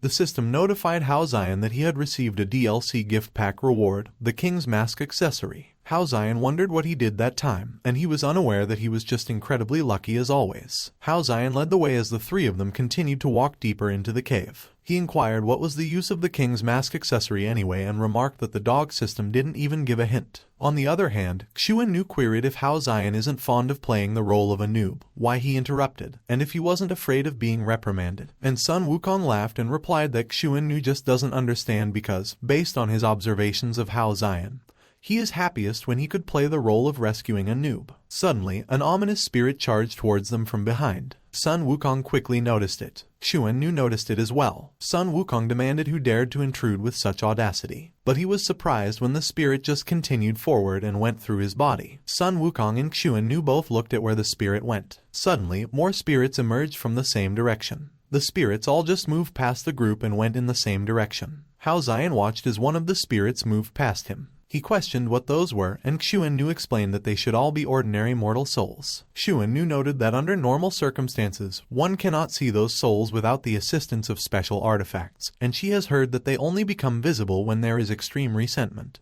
Hao Xian speculated who could have harmed those beings and if it could be the king. A few moments later, the three of them stood in front of a huge portal. Xuan stated that the aura was unmistakable and someone actually dared to open a passage between the two realms without authorization. She added that whoever they are, they must have tremendous audacity. Hao Xian declared that regardless of who they are, anyone who disrespects life will receive a thorough beating before anything else. Xuan and Sun Wukong both looked at Hao Xian. There was a moment of awkward silence, and the two of them were puzzled. Xuan wondered why he didn't move. At that moment, Sun Wukong immediately realized something. Sun Wukong immediately announced that Hao Xian shouldn't compete with him because he will take the vanguard, as he loves taking the vanguard. And Hao Xian agreed that Sun Wukong was very sensible, so his understanding of the word enlightenment was not in vain. Sun Wukong walked through the portal without hesitation. He disappeared into the darkness. Xuan and Hao Xian followed, and Hao Xian called out that they shouldn't walk too fast and wait for him. Hao Xian glanced to his side. The three of them saw the gigantic demon that seemed to be rooted on the ground and towered over them. Hao Xian cursed and exclaimed that it was exciting while he quickly scurried away. He trembled in the corner while Sun Wukong examined the demon. Sun Wukong assured that Hao Xian shouldn't be afraid because it seemed like the demon was in a deep sleep. Hao Xian inquired if he was sure. Sun Wukong and Xuan both walked towards the demon. Xuan Nu grabbed one of the demon's roots. She was shocked with what she saw. Xuan Nu saw one of the soldiers' corpses that tried to reach out to her. She saw another one that faced to the side and tried to ease the pain. Another corpse just screamed due to extreme pain. Son Wukong called Hao Xian and informed that all those vengeful spirits were inside. Xuan Nu observed that the demon must be afraid of attracting attention from the upper realm, so he sent the underworld creatures to secretly infiltrate the human realm to help him kill and collect souls. Son Wukong probed if the underworld creatures aren't prone to going into a frenzy in the human world, and Xuan Nu responded that they could set up special artifacts in advance to create some barriers in the human world, preventing the underworld creatures from going berserk easily. Son Wukong commented that to make a proud king-level creature serve it as a slave, the monster's strength shouldn't be underestimated. But Xuan Nu disagreed, as the big demon was probably also doing someone's bidding. Son Wukong was surprised when he heard that the demon was doing someone's bidding. Xuan Nu interrogated if he could see the suspended coffin inside the demon's belly. She indicated that it should be their true boss. Son Wukong pressed how she figured it out and mentioned that it doesn't seem particularly evident. Xuan Nu revealed that it was because she recognized the demon's master, who happens to be an old acquaintance of her late father, and that person was a prominent figure who once ranked 10th on the celestial martial ranking. Hao Xian was surprised when he heard what Xuan Nu stated. Son Wukong was also surprised that the person was 10th on the celestial martial ranking. Son Wukong inquired if he had heard correctly and if Xuan Nu indicated that the person was a prominent figure ranked 10th on the celestial martial ranking. Xuan Nu affirmed and remarked that she recognized the unique totem on the coffin. Hao Xian questioned why they still stood there and urged that they should run. He grew terrified upon hearing a voice that inquired if he imagined running and warned that he should try running again and see for himself. Hao Xian demanded to know who it was and exclaimed that he believed the demon had lost consciousness. Son Wukong clarified that it was not the big guy and the voice came from behind, so he urged Hao Xian not to panic and take a look first. He turned behind the demon. Son Wukong noticed that there really were people. He pointed out that it seemed like they were not part of the same group. Xiao Bai and Xiao Hai were tied up by another demon. The demon questioned if the right-hand man of the king was only at that level, and he remarked that it was not nearly enough to look down on, so they should stop fantasizing about escaping because with their strength, they won't be able to run away. Xiao Bai demanded if he realized that the man was a true monster because, 30 years ago, nearly 1/5 of the population in the human realm perished because of that person. He explained that the person did it just to amuse himself. Xiao Bai inquired if he genuinely believed he would receive gratitude by helping the person resurrect, and he declared that the demon shouldn't dream because he would be the first one to kill him. So while the vengeful spirits haven't gathered enough, the demon still has a chance to turn back. But the demon merely clicked his tongue and mocked that they were insignificant people. He wondered if they truly assumed he resurrected the person to receive gratitude and added that it was all for chaos. Xiao Bai was startled when he heard what the demon announced. The demon proclaimed that to return the world to the splendor of 30 years ago, his little life didn't matter, so he truly died as one should. He chuckled and laughed that just the thought of it was marvelous. Xiao Bai murmured that the demon was a lunatic, so he would buy Xiao Hai some time to inform the king, and it would be best to reach the heavenly court. But Xiao Hai questioned how they could possibly escape with their current condition. Xiao Bai assured him that he shouldn't worry because he still had some hidden tricks up his sleeve, so Xiao Hai should just focus on running. He employed his skill, secret technique of the 100 ghosts. Xiao Bai followed it with his skill, the world of utmost bliss made of crystal. A huge ice crystal encapsulated the demon. The demon was trapped inside, but he appeared unfazed. Xiao Bai and Xiao Hai escaped from their restraints. Xiao Hai pleaded that Xiao Bai should stop because his technique consumed his life force. Xiao Bai responded that if Xiao Hai didn't want him to die in vain, he should stop wasting time. Xiao Hai was startled. He acknowledged that he understood. Xiao Hai utilized his skill, Crimson Flowing Ghost Shadows. He unleashed a powerful aura, and it enabled him to run away at an incredible speed. Xiao Hai ran as fast as he could. In his mind, he prayed for Xiao Bai not to die, and he promised himself that he would bring help back right away. But suddenly, the demon appeared beside Xiao Hai, preparing to attack. Xiao Bai demanded when the demon had appeared, and he exclaimed that it was impossible. A huge explosion followed as the demon slammed Xiao Hai to the ground. Xiao Bai screamed Xiao Hai's name. Xiao Hai already lay helplessly on the ground. Blood flowed from Xiao Hai's mouth, and blood was smeared all over his body. The demon hummed as he leisurely walked towards Xiao Hai. Xiao Hai cried that it would truly be a disaster, and he begged the demon to stop. But the demon merely laughed and taunted that Xiao Hai was such a noisy fellow. The demon released his aura and prepared to punch Xiao Hai with it. But to his astonishment, his body froze. The demon's fist trembled, and it stopped moving just before it struck Xiao Hai. He wondered what had happened. The demon muttered that he couldn't move his body. Xiaobai quickly recognized the aura. The young master entered the area. Xiaobai immediately called the young master when he saw him. Meanwhile, the system congratulated Hao Xian for finding the target, and Hao Xian announced that it was the young king. The demon inquired if he couldn't move and remarked that there was no one who could do such a thing. He released a powerful aura and forced himself to move his fist and hit Hao Xian. Hao Xian was nervous as he watched the demon struggle, but his fist wouldn't budge. The demon's fist was immovable. He cursed and demanded to know what he had done to him. The young master explained that the demon misunderstood because there was no way he could do something like that. He added that it was Lord Lin who did it because fighting is one thing but killing is another matter. The demon believed that the young master looked like a coward, but he felt that the pressure emanating from the young master was terrifying. The demon realized that with the mention of Lord Lin, he doubted he could handle the young master on his own. He mentioned that the second divinity may assist him. The gigantic demon's eyes suddenly lit up. The coffin on its belly slipped away. The gigantic demon suddenly released her powerful aura. She directed those auras towards the other demon. The demon opened his mouth and began devouring the gigantic demon's aura. He declared that as a couple, they unite and become one, and they are unrivaled in the world. The demon queried if they were ready to meet their demise. But the demon was surprised, and he wondered why he couldn't move again. The demon exclaimed that it was going too far and questioned who the hell the young master was. He requested for the young master to not mess with him and inquired what he had done. The young master replied that he was just a lowly servant of the underworld, and it was all Lord Kai's doing. He offered that if the demon doesn't believe him, he will reveal himself to show him. But what the demon saw was a humongous tiger who restrained him with its paws. The demon recognized that it was the legendary divine beast, Kilin, and he had only heard about it in storybooks all his life. He realized that with the fluctuation of its spiritual power, even if he and the second divinity merge, they wouldn't stand a chance.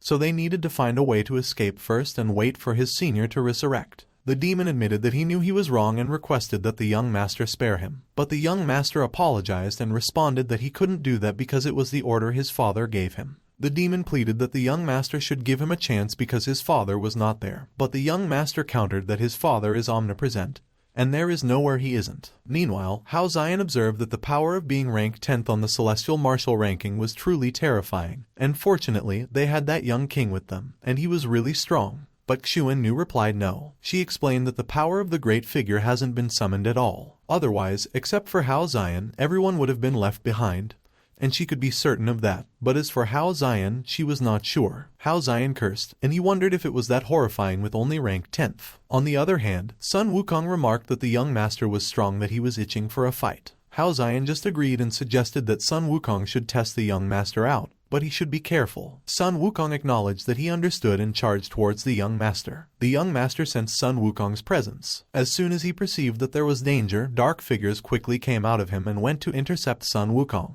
Sun Wukong was quickly restrained by the dark figure. He conceded that indeed, the young master was really strong. But Sun Wukong boasted that he was not as useless as the previous guy. He used the power of the Great Tao and broke it. The young master inquired what kind of power it was and exclaimed that it was terrifying. Sun Wukong charged forward with his powerful aura. The young master apologized to Lord Xuan and informed that the divine beasts had been summoned. A huge tortoise appeared, and it protected the young master from Sun Wukong with its shell. Sun Wukong repeatedly complained that his head hurts. Meanwhile, Xuan Nu noted that the young master has so many rare divine beasts, and they were as common as cabbages, so heaven really is unfair. Hao Xian retorted that the guy with a bunch of divine artifacts had the nerve to say that, and speaking of which, one has extraordinary comprehension, another has exceptional talent, and one has extraordinary treasures, so only he as the master has nothing. He was struck by the wrath from above, and he shouted that it was a sneak attack and demanded who was there. Back into the fight, Sun Wukong bombarded the tortoise's shell with his punches, but it was completely unharmed. Sun Wukong demanded that the young master should come out and fight him fair and square, but the young master apologized to Sun Wukong and responded that he would surrender because there was no way a lowly person like him could be his match. Sun Wukong inquired what kind of man he was when he had all those skills but no backbone, and the young master admitted that all of those were bestowed upon him by his father, and without them, he was nothing. Sun Wukong argued that it was nonsense because summoned beasts are innate talents and they can't be bestowed by others, but the young master maintained that even so, it was because of his father's genes, and he doesn't have much to do with it.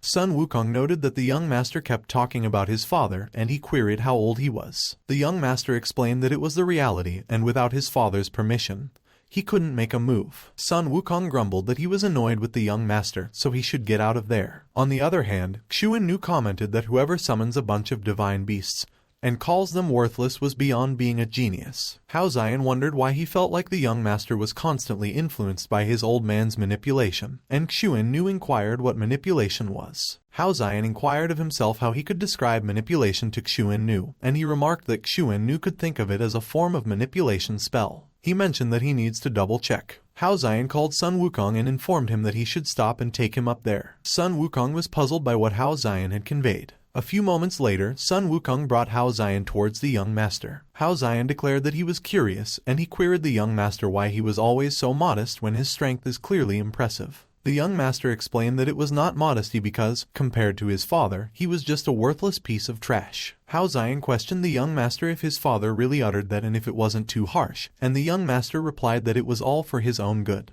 Hao Xian politely inquired of the young master if he had ever been outside of the underworld, and the young master responded no because his father instructed that he should avoid contact with outsiders. The young master expressed that he never had much talent to begin with, and if he got involved with all sorts of random people, there would be no hope for him. Hao Xian was exasperated as he pondered that it was like a template for manipulation, and there was no hope. Sun Wukong probed Hao Xian why he would say those things to the young master, and he suggested that Hao Xian should give him an incense stick and he will guarantee that he will break through the young master's shell, but Hao Xian insisted that he should be quiet. Hao Xian apologized sincerely to the young master and confessed that it turned out that he mistook him for someone else, and he would deeply apologize for any offense caused, and he kindly requested the young master's forgiveness, and that he wouldn't hold it against them. The young master observed that Hao Xian was being too harsh and that it was all right. He announced that if there was nothing else, he would take his leave, to which Hao Xian agreed and remarked that he should take care. A few moments later, Hao Xian and his disciples followed the young master into the underworld.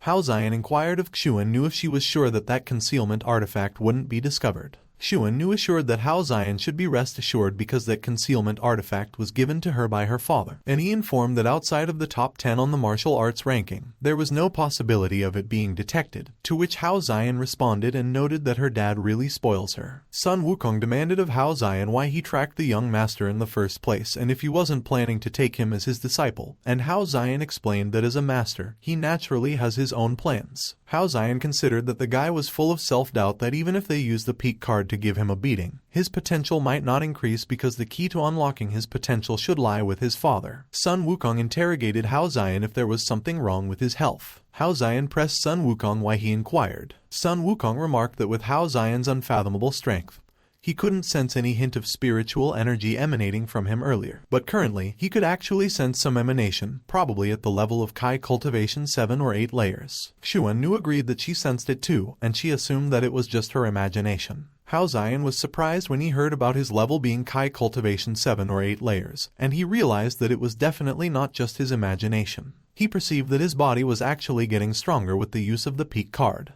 Hao Xian surmised that in that case, that intense feeling of familiarity was likely not just an illusion. He wondered if it could be that he was really a peerless powerhouse in the past and his memories were tampered with, turning him into a loser. Suddenly, Sun Wukong notified that the young master got far ahead. Hao Xian urged that they should catch up quickly. On the other hand, at the underworld martial arena, a match was held. One of the participants prepared to attack and taunted that his opponent should taste it. He fired a powerful beam of aura towards his opponent. The opponent managed to block the participant's attack with his own aura. The participant prepared for the next attack and jeered that his opponent should taste that as well. But his opponent moved swiftly behind him and retorted that it was already his turn. The participant quickly turned to face his opponent behind him. Their fists clashed as they attacked each other at the same time. The opponent was able to quickly move after the punch and landed a kick into the participant's body. The participant quickly retaliated and punched his opponent. One of the audience exclaimed that their strength was truly formidable. Another audience lamented that they will never reach their level. Suddenly, the king commanded that it was enough and all of them should cease it at once. The king scorned that they were a bunch of lowly creatures who couldn't even stand on stage, and even if they continued to fight, they would just end up looking like a bunch of bears. The participant glared at the king. Meanwhile, the opponent clicked his tongue in his mind, and he suspected that just as expected, the old geezer was about to start showing showing off again. The king declared that with their pathetic skills, he hadn't given them a second glance for 100 years. The opponent addressed the king as his majesty and requested that the king forgive them and mentioned that they were lacking in their skills. But the king stated that he shouldn't call him his majesty because none of them were worthy to be his subordinates. He began to point at the participants and commanded that all of them should attack him together and give it their all. The king remarked that they should let him remind them how vast the heavens are and how deep the earth is. He queried the participants why they all just stood there and added that they should take action. The participants quickly replied that they dare not. The king supposed that they wouldn't dare indeed. He asserted that they were a bunch of spineless scum, and even if he couldn't defeat them, he would still respect them if they had the guts to fight, unlike now when it seemed like they looked down on themselves. One of the participants believed that it was bullshit, and he doesn't believe the king's nonsense. He remembered that last time, the Western Demon King believed the king's bullshit. The participant recalled that he was beaten up by the king as an excuse and he couldn't get out of bed for half a year. He suspected that all the king wanted was the satisfaction of having everyone grovel at his feet. The participant felt that the king was such a hypocrite, as he was too afraid to go to the heavenly palace but acted almighty within his own domain, and he was the real coward. Suddenly, the young master arrived. He called the king and announced that he was back.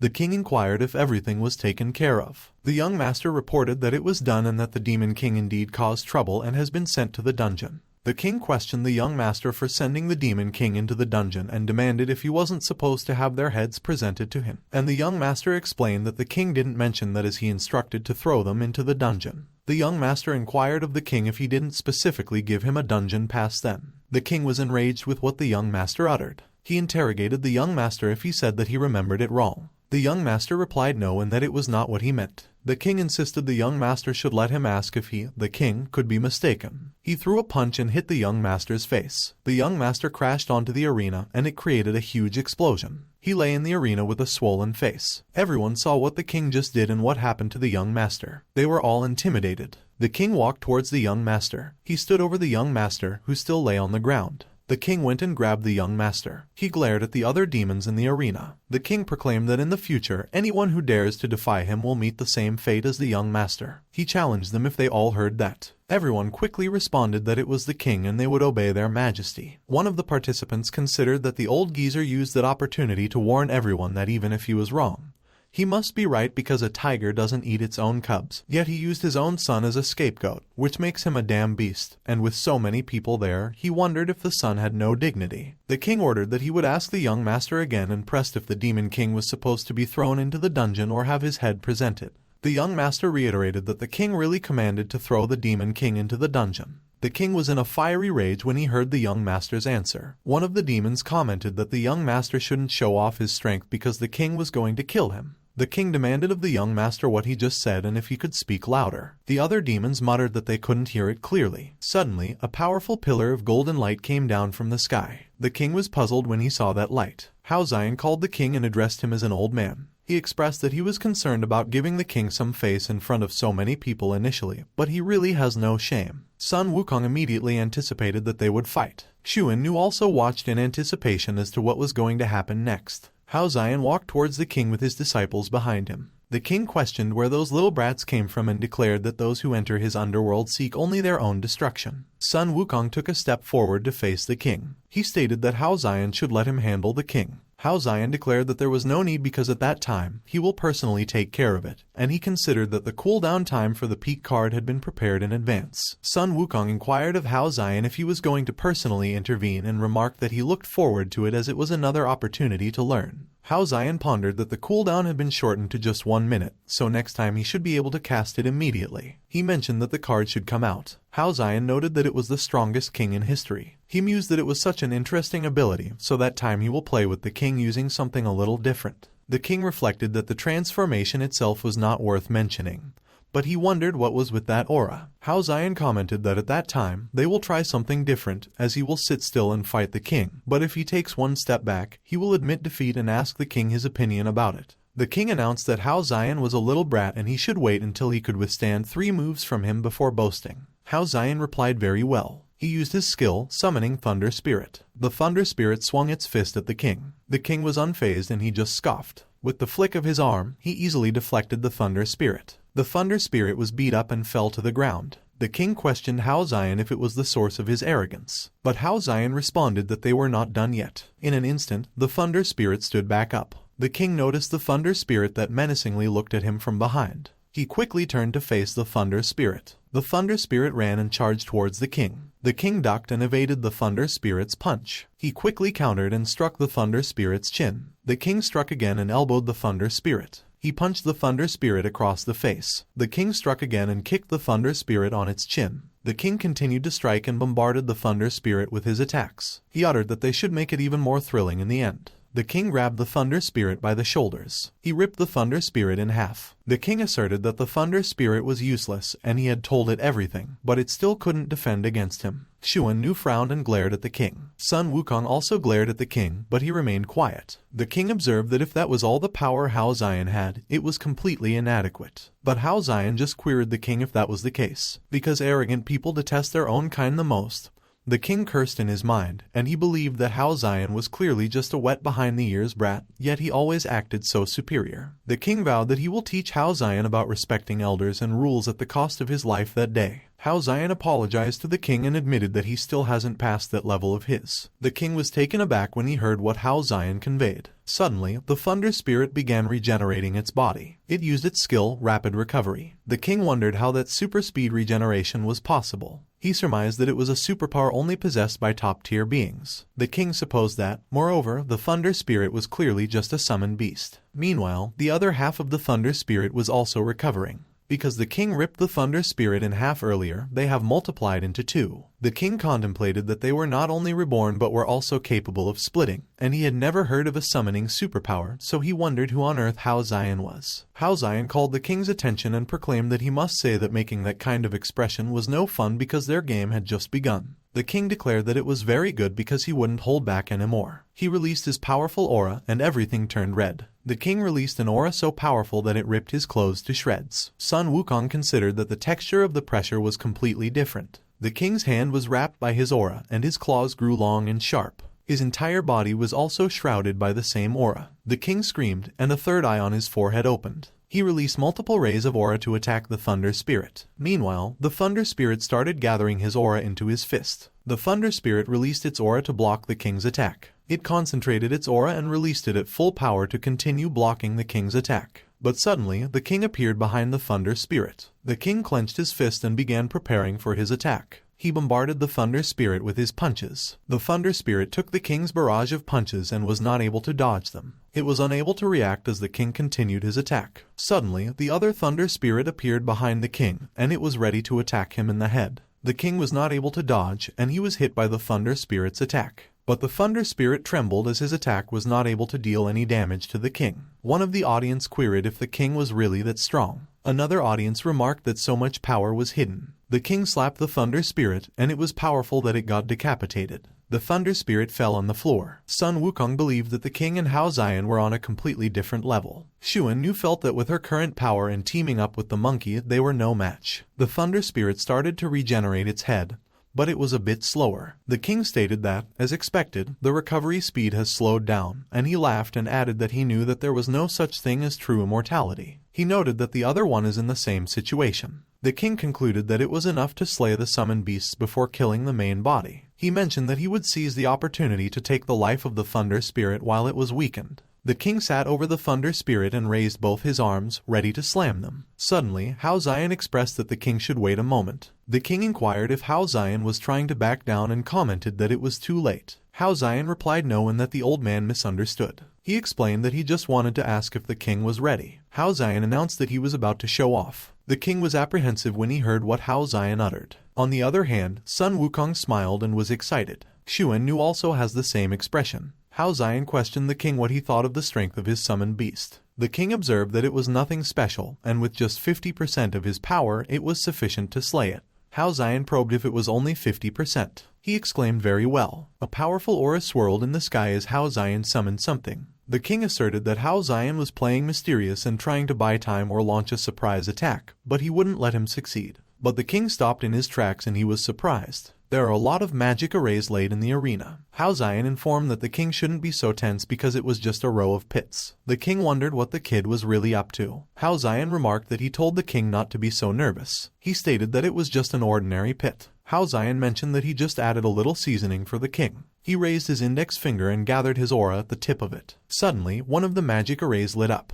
The summon has huge claws. It also has huge fangs. The summon roared so fiercely and loudly that it created sound waves. It was huge that Hao Xian was small compared to it. The summon was vicious, and it continued to roar. The king was terrified when he saw the summons. Hao Xian inquired the king about his opinion on the summons. He queried the king how much effort he needed for that. Meanwhile, the only notion in the king's mind at the moment was for him to run. Years of combat instinct told him that the monster before him was completely out of his league, so if a battle breaks out, he will die within 3 rounds. But at that moment, the king's legs trembled uncontrollably, and he was unable to take a single step. The king cursed in his mind as he repeatedly wondered what he should do. Hao Xian noted that the king shouldn't panic first. He questioned what else was there. The king was surprised when he heard Hao Xian's question. Hao Xian declared that of course. He called the unmarked. One of the arrays lit up. It released a powerful golden aura that created a pillar of light. The audience was horrified by what they saw. The pillar of light reached the sky and created an opening in it. Hao Xian smirked proudly. On the other hand, the audience was in a state of panic. They were extremely terrified with what they saw. A huge golden dragon appeared in the sky. It has huge, sharp claws. Its eyes were fierce. The dragon was huge that the summon from earlier was small in comparison. Its eyes glimmered as it stared at the opponent. Son Wukong was amazed, and he commented that even though he was mentally prepared, it still startled him. Xuan knew observed that it was exaggerated, and she wondered who was stronger compared to her father. One of the audience responded that it was the 5-clawed golden dragon, and another queried if it wasn't the ancient mythical beast that has been extinct for thousands of years. They announced that the king was already in trouble. Meanwhile, the king was terrified that he was on the verge of tears, and snot came out of his nose. Hao Xian replied that the king shouldn't worry because there was more, but the next one requires an item, and as he wondered where it was, he uttered that the king should let him find it. He added that the king should just wait a moment because it will be ready soon. Hao Xian suddenly pulled out red papers. He stated that he found it, and there it was. Hao Xian suddenly turned serious, and he clenched those red papers in his fists. He yelled as he activated his next array. One of the arrays immediately lit up.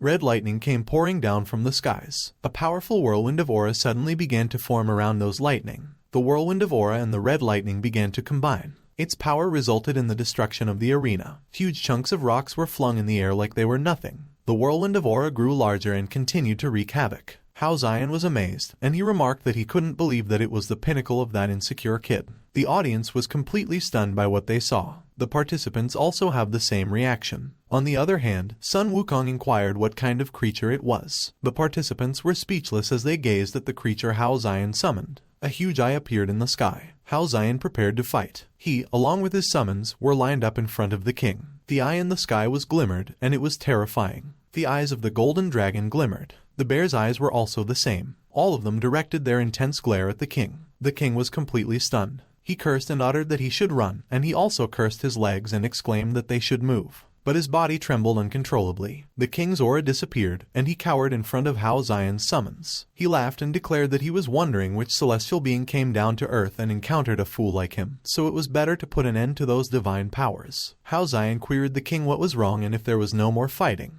The king responded that he wouldn't dare because if the Lord, Hao Xian, raises a hand, he will be wiped out in an instant. Hao Xian expressed very well, and that the king should let him ask him. He questioned the king how his strength compared to his and how much chance he would give him. The king admitted that he, as a small person, previously had dog eyes and failed to recognize Mount Tai, so he would kindly request that Hao Xian, the great deity, overlook his existence like a fart because he was not even worth a single pinky finger of his nor a nail fragment. He mentioned that as long as Hao Xian needed it, he was but a dog in his underworld, ready to be commanded at will. Hao Xian observed that the king was very skilled at flattery and was very good. He probed the king how he would feel about it if he told him that he possesses a special ability to summon the future bodies of others, and the body he was currently using happens to be his future self. The king was completely stunned when he heard what Hao Xian asserted. He laughed and replied that Hao Xian was joking because the kid was just garbage and nowhere near a fraction of his magnificence. Hao Xian pressed the king if he shouldn't know better than anyone in his heart whether it was a joke or not in terms of aura and appearance. The king was horrified when Hao Xian demanded him if that was the case and addressed him as father. He gritted his teeth and lowered his head. Hao Xian interrogated the king if he already felt the difference between his humiliated son and himself, and he noted that at the same age, the king doesn't even deserve the qualification to polish his son's shoes. The king questioned Hao Xian if he came all the way to the underworld just to humiliate him and if they had any grudges between them. When Hao Xian heard the king's question about humiliating him, he replied that the king was not even worthy. He explained that the purpose of his visit was to take away his son because, unlike the king, he is a true genius and following a useless person like him will only waste his life. Hao Xian intended to tell the king what he should do. He declared that if the king was too cowardly to fight, he should slink away because he was different from him and he had no interest in bullying the weak. Hao Xian remarked that the king's life, as someone like him, was truly pitiful. The king started walking away from Hao Xian. He was dejected and defeated. One of the participants commented that the king deserved it as he always bullied others. One of the audience inquired of the king why he wasn't domineering anymore and suggested that he should keep acting crazy, but another audience member added that it was enough. The king walked towards the young master. The young master looked at the king with worry in his eyes. The king was crestfallen. The young master queried the king if he was all right. The king snapped that the young master should get lost because he doesn't need his pity. He tried to punch the young master, but the young master was able to dodge it. The king insisted that he didn't need it. He cursed the young master and challenged him if he hadn't humiliated his life enough. The young master was hurt by what the king uttered. Meanwhile, Hao Xian was puzzled with the situation. The king announced that from that point onward, he and the young master were strangers, so he shouldn't ever call him his father again. He walked away. The young master was left in the arena and he looked dejected. Hao Xian pressed the young master on why the king treated him like that and if there was some hidden reason behind it. The young master recounted that the king wasn't like that before. He continued that the king was still domineering and aloof, but he noted that the king also had a tender side. Hao Xian wondered if that was the case and observed that he couldn't see it at all. The young master shared that the king would practice swordsmanship with him. He mentioned they would play chess. He also revealed that they even go on outings. The young master recalled how the two of them lay peacefully on the grass. He reflected that looking back, it all felt like a lie. Hao Xian beseeched the young master why the king turned into what he currently was. The young master disclosed that it was because of an unexpected incident. He told that his parents took him to the outskirts to celebrate his birthday, but unexpectedly, they encountered a true divine-level monster. Son Wukong was surprised that there were actually divine-level creatures. Xuan was also surprised when she heard that. The young master related that although it was just a low-level divine-level creature, it was still incredibly powerful, and the king sacrificed his precious treasures to barely rescue his mother while he narrowly escaped because he was sleeping at the campsite. He lamented that when he woke up, he discovered that his mother had left their world forever. They buried his mother while the rain still poured down. The young master concluded that after that, everything changed completely. The young master declared that his father started becoming unprecedentedly violent and gloomy. He stated that he also became cruel and bloodthirsty. The young master mentioned that his father even turned his violence towards him for the first time. He remarked that it escalated over time, eventually turned into abuse. The young master conveyed that deep down, he thinks that his father always believed that he was the one who caused the death of his beloved. Hao Xian was surprised when he heard what the young master reported. He inquired the young master if he endured that injustice out of guilt. The young master noted that not exactly. He commented that he just felt that if he were to lose his father, too, that world would truly leave him all alone. The young master recalled how he ate alone. Hao Xian was speechless. Son Wukong sighed in pity. Xuan also pitied the young master. The young master expressed that it doesn't matter anymore. He acknowledged that given the current situation and his father's personality, his father will never have any relationship with him again. The young master uttered that there was no need for him to dwell on anything, and it was time to leave to explore the bigger world outside. The system congratulated Hao Xian for completing the mission, as Qin Guang has successfully freed himself from the influence of the king, expanding his horizons, and his potential has increased to 33%. It gave Hao Xian a peak card. It was the peak card, Fox Saint Daji. Hao Xian observed that he has complicated feelings. On the other hand, the king was up in the mountains. He quietly sat beside his wife's grave. The king was out of it, and he was deep in reflection. He indicated that in the end, he couldn't fulfill his promise to his wife. The king remembered the day when his wife was about to pass away. His wife called him Da Maio. She affirmed that Da Maio should promise her and requested that he don't let Qin Guang know the truth of what happened. The wife pronounced that Da Maio should just tell Qin Guang that she was killed by a divine-level monster that suddenly appeared. She began coughing up blood. Da Maio revealed that she should stop talking and rest well. But his wife continued and articulated that lastly, she wanted to say to him that meeting him has been the greatest honor of her life. She specified that Da Maio should promise her that he would live on happily. His wife requested that Da Maio not hold any hatred towards Qin Guang. She recounted that they will meet again in the next life. Dao Mao grieved when his wife passed away. The skies seemed to be grieving with him as rain and lightning poured down while the leaves fell out of their branches. Back in the present, Dao Mao asserted that perhaps Hao Xian could deal with the monster inside. Dao Mao related that it no longer concerns him, and he has never told Qin Guang the truth, as his wife implored, but he couldn't help but resent him. He voiced that he will forever hate Qin Guang and curse him because he took away the life of his wife. Dao Mao looked empty. He slumped and laid on the ground. Dao Mao contemplated about his current lifetime. He claimed how wonderful it would be if it could always be just the two of them. In the mortal realm, a coffin was placed at the edge of a cliff. The coffin had the same unique totem Hao Xian and his disciples found, and it began releasing a dark aura. The dark aura it released intensified. Suddenly, the dark aura burst out of the coffin. One of the demons watching uttered that it has arrived. Another demon considered that finally, the former big shot of the heavenly palace, rank 10th, came. The powerful, dark aura got stronger, and it destroyed the ground as it surged towards the sky. The rank 10 of the celestial martial ranking emerged from the coffin. One of the demons laughed and repeatedly stated that it was done. One of the demons declared that it actually succeeded, and another proclaimed that they have revived the rank 10 of the celestial martial ranking. Suddenly, the celestial being glared at them. In one swift motion, the celestial being created multiple slashes and slashed all the demons in his way. One of the demons who survived was surprised that the demon beside him got decapitated in an instant. At that same moment, the demon got his face sliced. Another demon got his head cut horizontally along his eyes. The celestial being inquired how long it has been since he smelled the sweet scent of fresh blood. He remarked that they should come on and let him once again slaughter that world and let the blood flow like a river. But the celestial being announced that, speaking of which, the best resurrection spot for him in the underworld has been destroyed by someone. He cursed the bastards and noted that he remembered their aura, so he would go and tear their bodies into 1,000 pieces. Suddenly, Medusa called the celestial being an old man and queried him if he felt awkward talking to himself like that. The celestial being was puzzled, and he turned to look at where the voice came from. He saw the scout Medusa, and she gleefully greeted him. There was a moment of silence as the two of them gauged each other. The celestial being questioned Medusa if she was the one that got away earlier. Medusa quickly moved and dodged the celestial being's attack. The celestial being observed that Medusa was fast. Medusa questioned the celestial being about her being fast, and she commented that he had arrived there already. The celestial being was alarmed, and he quickly moved away from Medusa. He gritted his teeth, and he glared at Medusa as he ran away. The celestial being started gathering his powerful aura. He created a huge orb of aura and was ready to attack Medusa with it.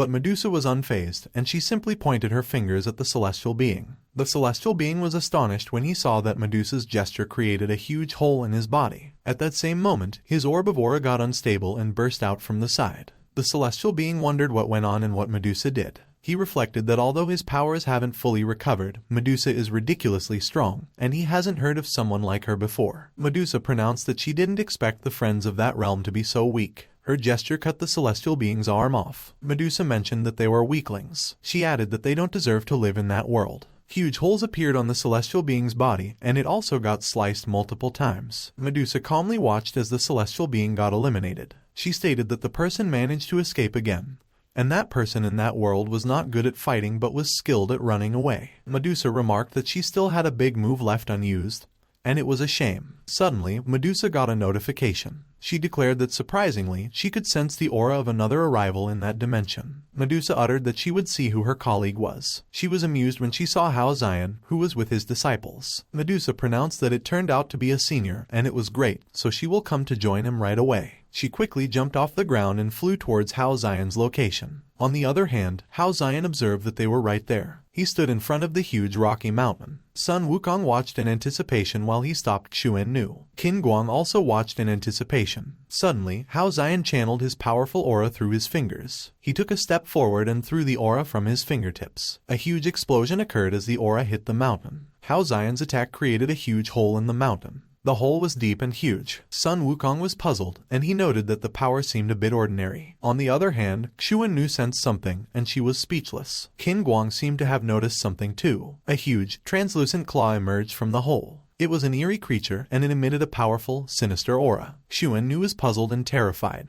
The eerie creature slowly began fading away. It completely disappeared in an instant. Sun Wukong mentioned that the spiritual energy fluctuation was only at the late foundation establishment stage and the strength was also average, but he inquired what the terrifying ancient aura was inside the stone cave earlier. Qin Guang also had a terrified expression on his face, just like everyone else. Sun Wukong queried Qin Guang if he felt that too, the ancient aura earlier, and Qin Guang asserted that he felt it. Sun Wukong considered that it wasn't just his imagination, and he questioned what it was, if it was some kind of summoning technique. Qin Guang conveyed that it was definitely not because its aura was completely different from that of a summoned creature. Sun Wukong probed what it could be if it was not a summoned creature, and Qin Guang related that he didn't know. On the other hand, Hao Xian was still standing in front of the hole he created. Hao Xian pondered that ever since he used the peak card for the third time, his body naturally became capable of releasing power. He reflected that the sense of familiarity had grown stronger, and every inch of his skin seemed to be telling him that it originally belonged to him. But he mused that something didn't add up because he was sure that he came there through time travel. Hao Xian recalled his first day of time travel when he demanded where he was. He contemplated that when he was on Earth, he was just an ordinary college student who suddenly died.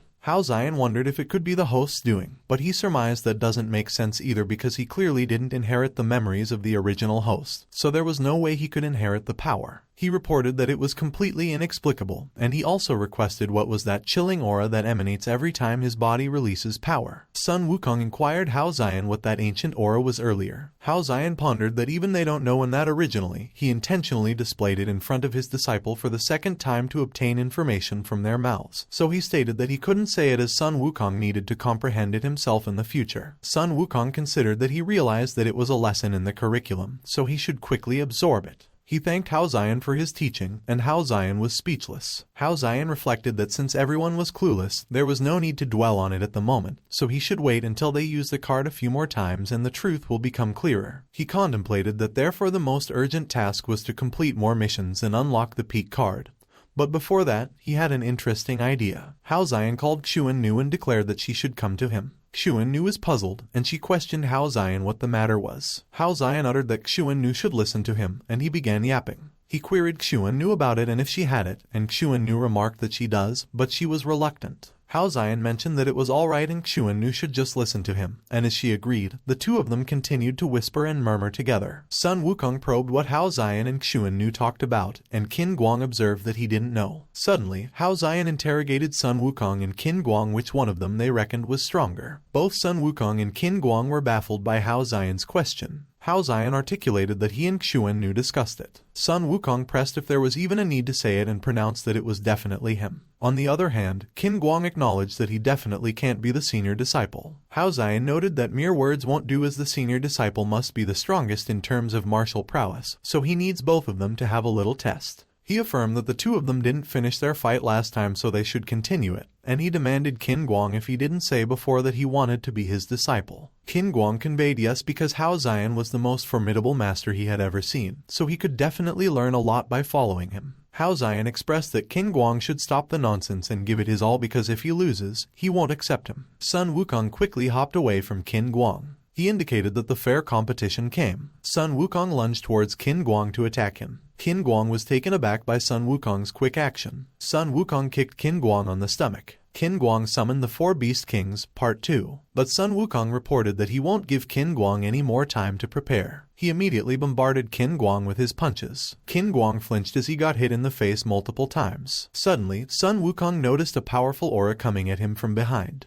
He quickly moved away, and he barely dodged it. Sun Wukong stepped away from Qin Guang and looked behind him. Qin Guang was able to summon a huge ink dragon. Sun Wukong requested if Qin Guang had reached the point where he could summon without casting spells. Qin Guang summoned the Four Beast King, Part 4. He summoned the huge turtle and protected himself with it. Sun Wukong announced that it was the turtle shell monster again, but he asserted that he wouldn't hold back that time. The ink dragon suddenly charged towards Sun Wukong from behind. Sun Wukong quickly released his bright orbs of aura. He combined all of them to create a powerful orb and attacked the ink dragon with it. The bright aura swirled violently, and it shredded the ink dragon in the process. The ink dragon was destroyed, and it scattered all over the place. Qin Guang surmised that with just one punch, Sun Wukong took down the ink dragon. Hao Xian commented that indeed, a monkey empowered by the power of realms was no longer something that Xuan Nu and Qin Guang could handle individually, but he wondered what would happen if they joined forces. He voiced that it seemed like Sun Wukong had fought all along the way, and as he called Xuan Nu his excellent disciple, he imparted that it was her turn to take the stage. Xuan Nu responded yes and that she was ready. Xuan Nu released a vibrating aura from her storage ring. An artifact came out. Xuan Nu called Hao Xian and remarked she was ready. Hao Xian stated that Xuan Nu should keep her voice down and not let them notice them, and Xuan Nu declared that she understood.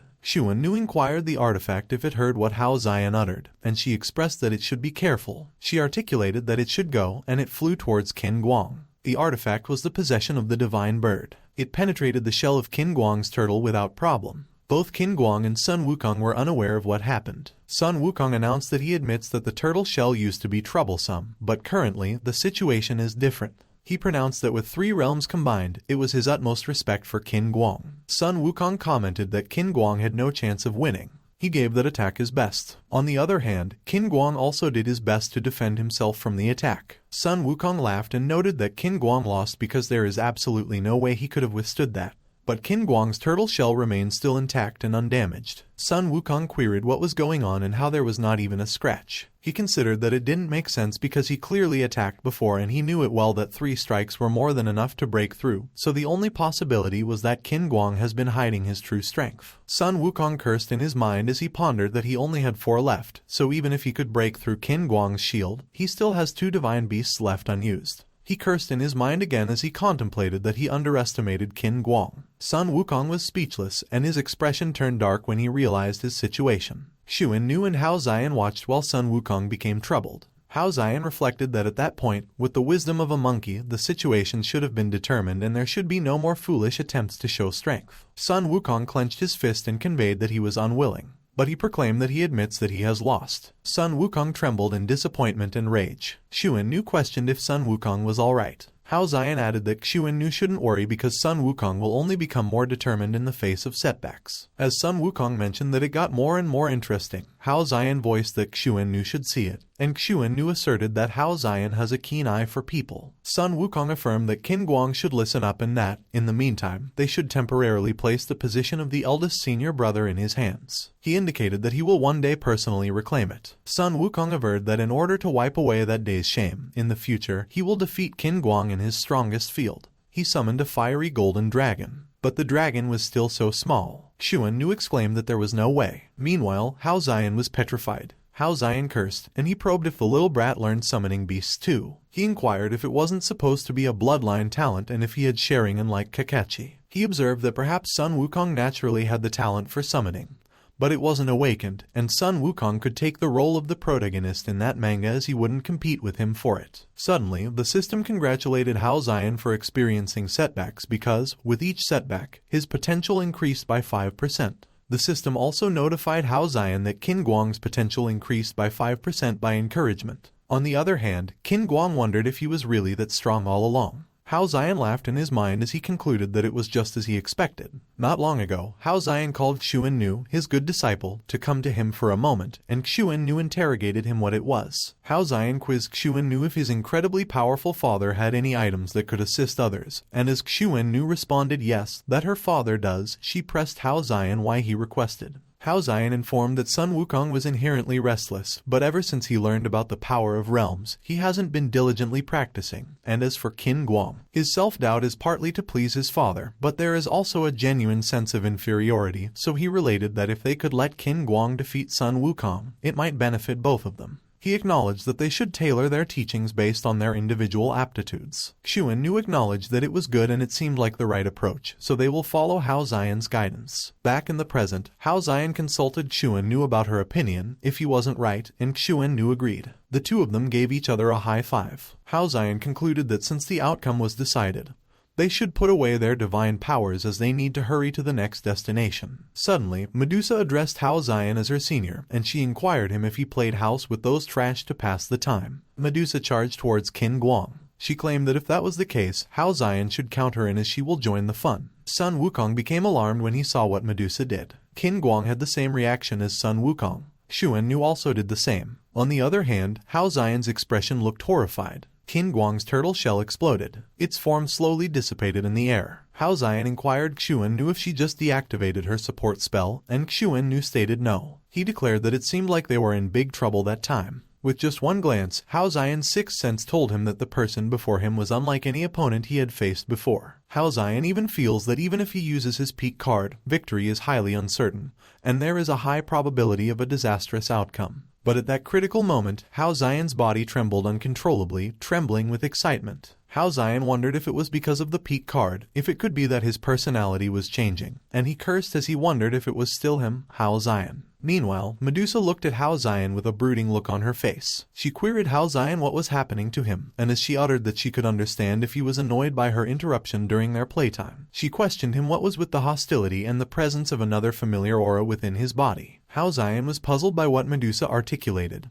but he did not let it show. Medusa remarked that from up close she can't help but feel like Hao Xian was someone from that world, but the other aura was clearly from the high-ranking figures from their western realm, so it was strange. She politely probed Hao Xian if he could enlighten her and explain the reason behind that while addressing him as her senior. Hao Xian considered that Medusa mentioned the western realm, and based on her appearance, he seemed to have an idea what it could be, and as he wondered if it was already happening, he noted that it was too early. He demanded himself if Medusa observed that he had a western aura. Hao Xian wondered if it could be because of the wings on his back. On the other hand, Medusa examined Hao Xian. She pondered that the more she looked at Hao Xian, the more he resembled someone from the local world, so she had to test him. Medusa mentioned that during a fight, the true energy type will naturally be revealed. She began to gather her aura at the palm of her hand. Medusa threw that orb of aura towards Hao Xian. Hao Xian was enclosed in a cube. Sun Wukong called Hao Xian and asserted that he should be careful. Xuan knew did the same as well. Medusa just stood there, and she did not do a follow-up attack while Hao Xian was imprisoned inside the cube. Meanwhile, Hao Xian was wary of his strange surroundings. Medusa continued to observe Hao Xian from a distance. Hao Xian glared at Medusa, and he still gauged the situation. Medusa announced that she believes that Hao Xian will surely forgive the caution of a junior. Hao Xian reflected that Medusa seemed to have mistaken him for their comrade, so if he made a move at that moment, it would immediately expose him, and he wondered if he should really waste his cards dealing with Medusa, and he wondered about the mission. Medusa voiced that if Hao Xian doesn't break the barrier quickly, the air will soon disappear. Sun Wukong quickly charged with all his might to attack the barrier. Xuan Nu also released her aura and prepared to attack. Sun Wukong and Xuan Nu's auras created a huge explosion as they hit the barrier. Sun Wukong gritted his teeth as he continued to push through, but the barrier was intact, and only the ground took the damage. Sun Wukong landed back on the ground. He cursed and expressed that it was really much tougher than Qin Guang's turtle shell. Hao Xian affirmed that Sun Wukong was no match for Medusa, so they were out of options. He commented that they have no choice but to fight. Hao Xian activated his peak card, Fox Saint Daji. A powerful aura swirled around Hao Xian as he activated the peak card. Medusa uttered that Hao Xian should come on. Suddenly, an ominous, huge, dark orb appeared in the sky. Xuan Nu was alarmed when she saw that. Sun Wukong was on edge too. On the other hand, Hao Xian inquired what happened to the sky. Meanwhile, the orb slowly turned red, and it released multiple strong lightning bolts. Medusa was astonished when she felt the strong presence of the orb. Suddenly, a huge hand emerged from the orb, and Medusa was startled. She questioned what it was. In an instant, the hand clenched its fist and caught Medusa. Medusa cursed as she stated that she couldn't break free. She declared that she was completely unable to break free. A voice suddenly announced that he came to buy Hao Xian sometime, so he should recover his strength as soon as possible. Hao Xian was taken aback by what he saw and heard. The hand disappeared just as quickly as it appeared. Everyone, Hao Xian and his disciples, were stunned, and they looked up at the sky. Hao Xian queried his disciples what it meant by what the voice conveyed earlier. Sun Wukong requested Hao Xian what words, and he mentioned that he only saw a big hand grabbing the snake demon and taking it away. Xuan Nu remarked that it must be someone extremely important from the heavenly palace, as she didn't hear anyone speaking either. Hao Xian was surprised that they didn't hear anything, and he considered that it clearly was mean for him to hear. Remembering what the voice noted, Hao Xian wondered what earth-shattering secret was hidden within his body, who he really was, and where he came from. Hao Xian believed that it was too overwhelming and he must speed up his progress because only by unlocking the Heavenly Palace card could everything be revealed. He affirmed that they should go quickly to the next destination, and he reflected that thinking too much in that situation won't help at all. Hao Xian remembered the mask, and he perceived that he forgot that there was still an item that hadn't been tested. He realized that the previous hint indicated that the energy was insufficient, and it needed some time to absorb the energy of the heavens and earth, so it should almost be done at that time. A magic array suddenly appeared and activated below Hao Xian's feet as he used the item. Suddenly, a gate appeared. It emitted a mysterious aura around it. It seemed like a portal, and it appeared in front of Hao Xian. Hao Xian probed what it was and if it was a door. The system notified Hao Xian that the king's mask grants the user the qualification to open the door of the king, and within the king's space, the entrant will have unlimited resurrection ability and unlimited energy. The system revealed that within it are 108 small worlds, encompassing the most powerful monster kings of various types as well as infinite small monsters. When Hao Xian heard about the powerful bosses, infinite minions, unlimited stamina, and unlimited resurrection, he deemed that it was like an ultra-fast leveling experience instance. But Hao Xian surmised that every time he activates the peak card, his own strength gets a tremendous boost, so the benefits are clearly higher than that, and he cursed and acknowledged that he doesn't want to waste such a crazy item. Hao Xian realized something. He contemplated that if he didn't use it, he could let his disciples use it. Hao Xian turned to look at his clueless disciples. He specified that in that case, it was like enabling auto-battle in a game, and he cursed in his mind as he reckoned that it was truly cheating.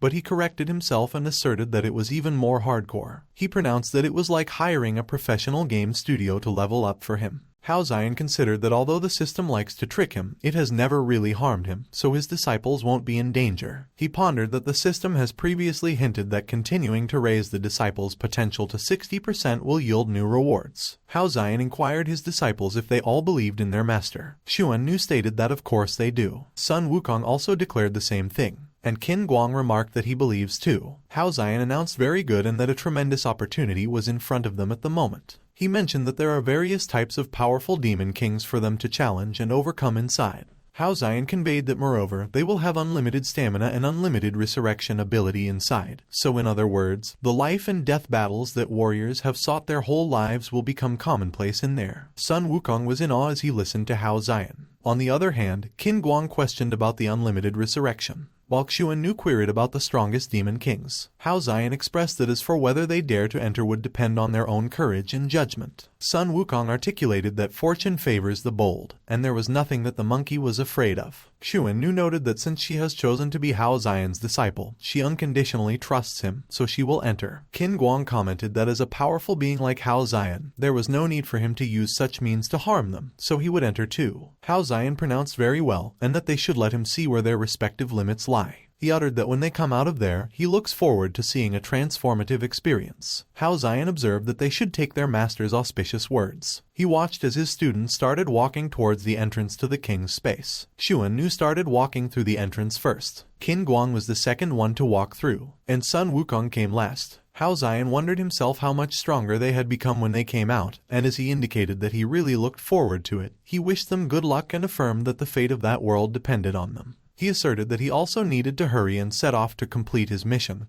and that he felt more and more motivated lately. Meanwhile, something went on in the mortal city of Tai. Two common people were inside the Lord's manor. The two of them bowed down in front of the young Neza. The woman related that Neza must stand up for her because the beast not only forcefully took her body but also seized the only land her father left for her. The man revealed that Neza should not listen to the woman's lies because she slandered him and she abandoned him out of revenge. He proclaimed that the land was sold to him by the woman's father before he passed away, and he had the title deed, but the woman admitted that the title deed was forged and requested that Neza see through it. Neza acknowledged that it was a difficult situation. He muttered that everyone has their own arguments and inquired who he should ultimately listen to. The man murmured that every word he says is the truth and may lightning strike him if he lies, but the woman whispered that what she imparted was the truth. Neza had a suggestion and voiced that they both make an offer and he will judge whoever offers more money as the one telling the truth and interrogated them their opinion about it. The woman was extremely surprised by what Neza added. Neza demanded the woman if she was deaf and shared that she should hurry up and make her offer. The woman testified that she had already used up all her remaining money to pay taxes, and the taxes have increased so much that it was lucky if they didn't starve, so there was no extra money left. Neza's bodyguard probed the woman if she blamed the Lord and questioned her audacity. The woman repeatedly responded that she would not dare and that even if she had 100 times the courage, she wouldn't dare. Neza answered that he would be a good lord and requested his bodyguard to not be so harsh on his people, and the bodyguard immediately apologized to Neza. Neza communicated that since they don't even have money, they should let him make another proposal, and he suggested for the woman to become his mistress for a month for him to rule in her favor in that lawsuit.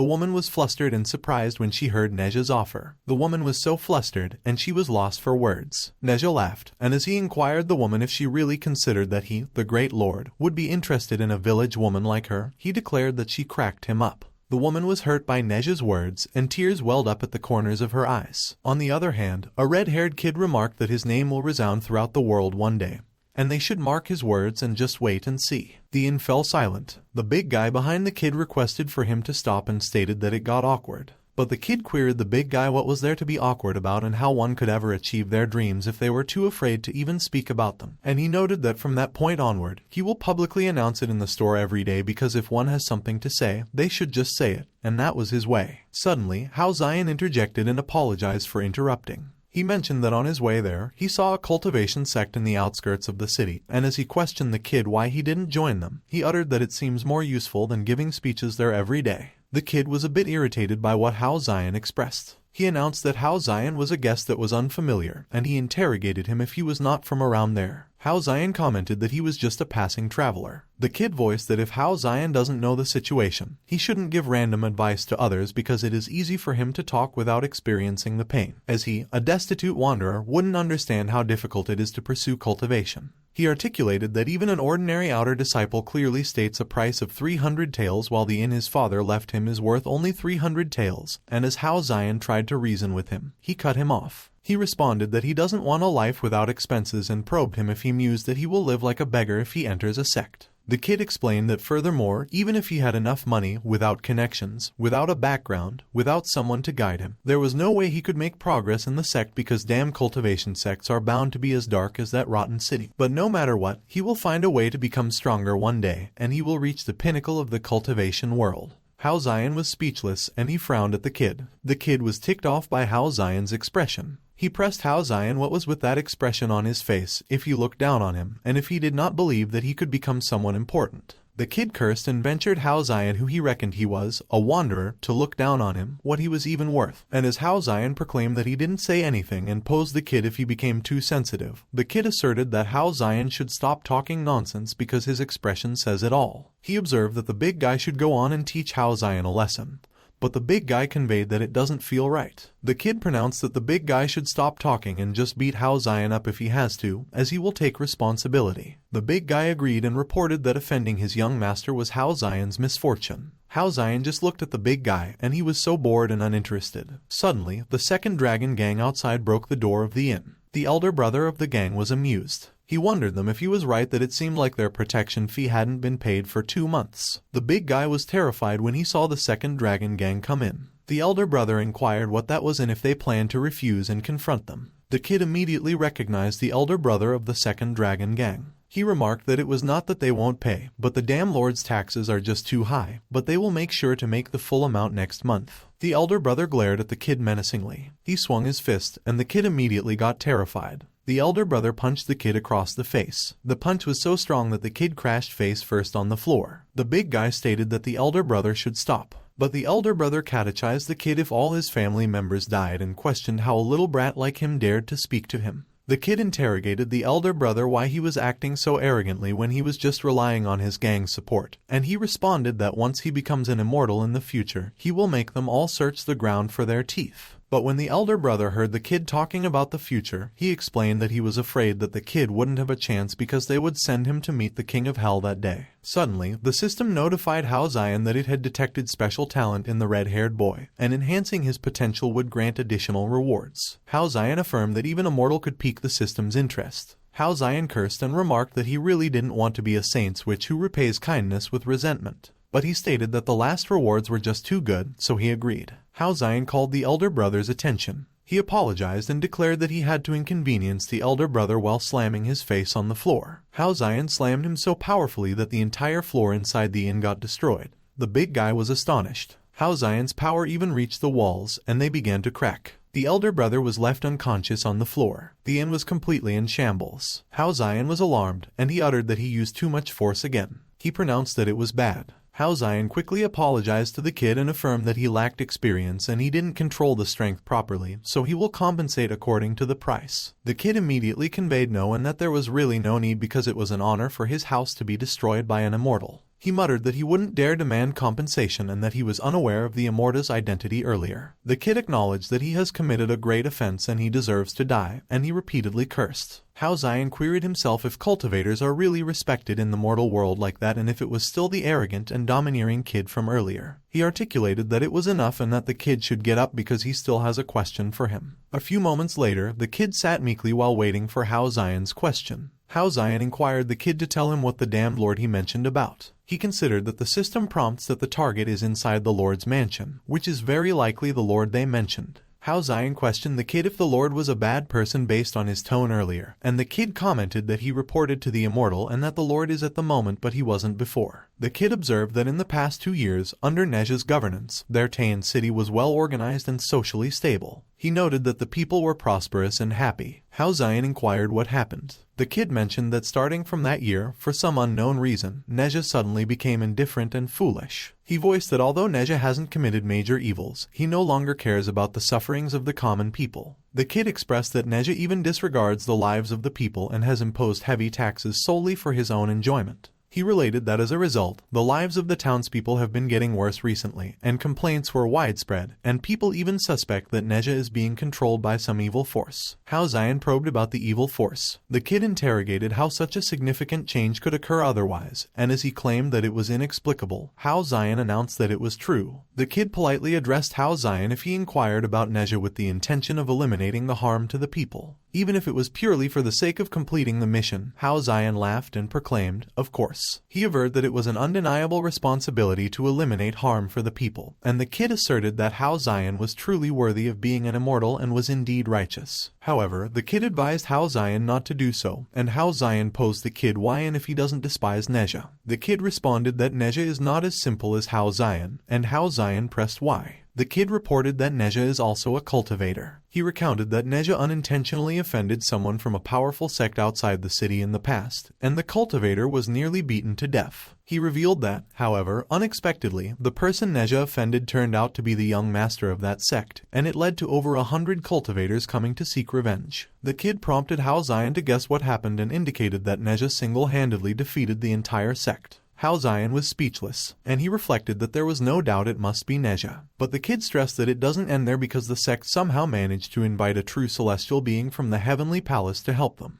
He insisted that it was a genuine celestial being. The kid informed that when the immortal saw Neza, they immediately knelt down with a thump, and he knew that Hao Xian probably wouldn't believe it. But he saw it with his own eyes. Hao Xian laughed in his mind as he wondered why he wouldn't believe it and who would dare not kneel to the son of the king. But he pondered that something was not right, and he wondered if Neza became the lord of that mortal city and which monster would dare possess him. Hao Xian concluded that he understood and that they should go as the kid will lead the way to the mansion. The kid implored Hao Xian if he didn't just listen to what he replied, and he professed that Neza is someone who even the celestial beings in the heavens can't provoke. Hao Xian uttered that he looked for Neza and he was in a hurry to find a disciple, so the kid should hurry up. When the kid heard what Hao Xian declared, he inquired if he had encountered a true big shot. He remarked that he would take Hao Xian where Neza is right away. A few moments later, Hao Xian and the kid walked towards the Lord's mansion. The kid addressed Hao Xian as a respected immortal and mentioned that he was called Lu Shi, and Hao Xian could call him Yi. Hao Xian articulated that he was not interested in knowing, so Lu Shi should just focus on guiding the way. But Lu Shi stated that Hao Xian shouldn't be so cold because he knew someone like him, a big shot, must have long served the 7 emotions and 6 desires, but it was so boring that way. He noted Hao Xian if he was right that he must be from a prestigious cultivation sect, but before Hao Xian could answer, he informed that it was most certainly and that it was truly enviable to have such a background where one is born into the path of immortality. Lu Shi expressed that those of them from lower class backgrounds aren't as fortunate as Hao Xian.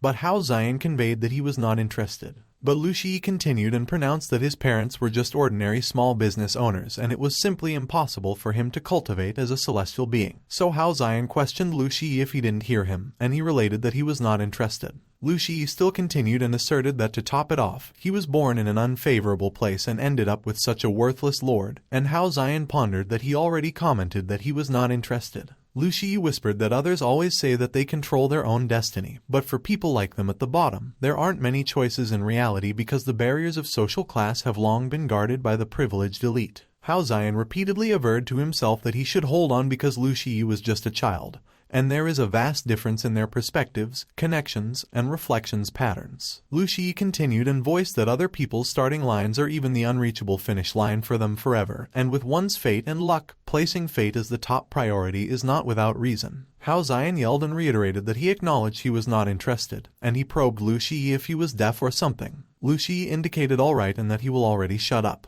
A few moments later, the two of them walked peacefully, in silence. That scenario continued for a few moments. Suddenly, Lu Shi posed Hao Xian if he was sure he didn't want to have a chat, and he notified that experiencing and breaking through in the mundane world might bring him some insights and breakthroughs in his cultivation, and he will never know. Hao Xian screamed and cursed as he wondered himself how he ended up with such a talkative and peculiar person. On the other hand, Neza was at the Lord's mansion, rear training ground. Neza talked with his master. The master announced that Neza's father, the king, sent him to the mortal realm to train and not to become a corrupt official. Neza scoffed and observed that it was what those lowly commoners deserve. When the master heard what Neza called them lowly commoners, he explained that while Neza had been mischievous in the past, he never spoke such words, and if he didn't stand in front of him at that moment, he would seriously question if he had been possessed by some evil spirit, and he interrogated Neza what happened to him that caused such a drastic change. Neza pressed the master when he became so talkative what exactly he was there for, and if he came to take him back under his father's orders. The master revealed that it was nothing major and that the heavenly king sent him to wake him up with a good beating. Neza was amused when he heard what the master added, and he notified that it would be great because he has long wanted an opportunity to have a real battle with his master. The master affirmed that Neza's wish shall be granted. Neza was quickly enclosed in layers of spider silk. The master communicated that Neza should let him show his latest breakthrough because even the heavenly king couldn't stop praising it.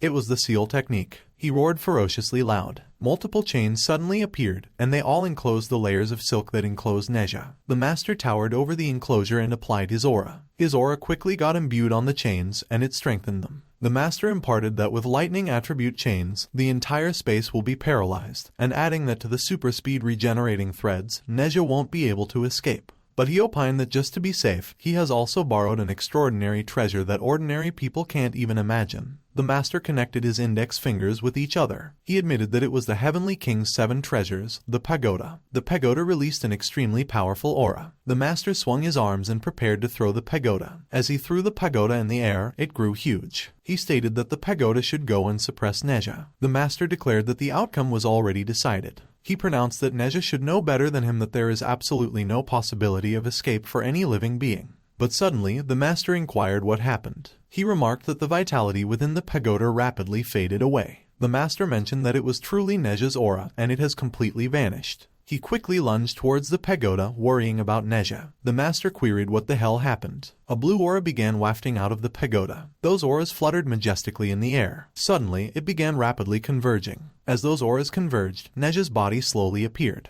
Neza revealed that if living beings couldn't escape, he questioned what would happen if he tore himself apart first and resurrected. The master was surprised when he heard Neza mention resurrection. He watched closely as those converging auras slowly completed Neza's hand. The master interrogated if it could be that Neza had entered the realm of nirvana. Neza probed the master if it wasn't obvious enough. The master repeatedly conveyed that it was the ancestors' blessings because the nirvana realm, which has been extinct in heaven for 3,000 years, has actually been achieved by his disciple. He articulated that it was a whole 3,000 years, so his disciple is amazing, and with undying, limitless internal energy, Neza has done it, and he has truly achieved immortality. Neza repeatedly announced that the master should get lost and that he was disgusting because he was only interested in beautiful elder sisters. The master affirmed that may the Jade Emperor, the Buddha, and all members of the Sangha bless them. He commented that they shouldn't delay any longer, so he will go immediately and report that tremendous news to the heavenly king. The master immediately left and flew up to the sky. Neza clicked his tongue and noted that the master made a big fuss over nothing because the realm of nirvana is indeed impressive, but for a genius like him, it was nothing but just a trivial matter. He uttered that they should wait until he grows for a few hundred years, and the entire heavenly palace will unquestionably be his era. Neza expressed that as for cultivation, it was too simple for him and it was more fun to find a little sister, so he will go back and have fun with his little sisters. Hao Xian asserted that Neza's arrogance is just like that of the monkey, and it was a good plan because he reckons that if he gives him a good beating, it will boost Neza's potential. As he observed that it probably went to be a clash of titans when Neza meets the monkey in the future because both of them were self-centered, he reported that the peak card should come and they should get started. A strong pillar of golden light quickly came down from the sky. Neza stopped in his tracks when he felt the presence of the golden light behind him.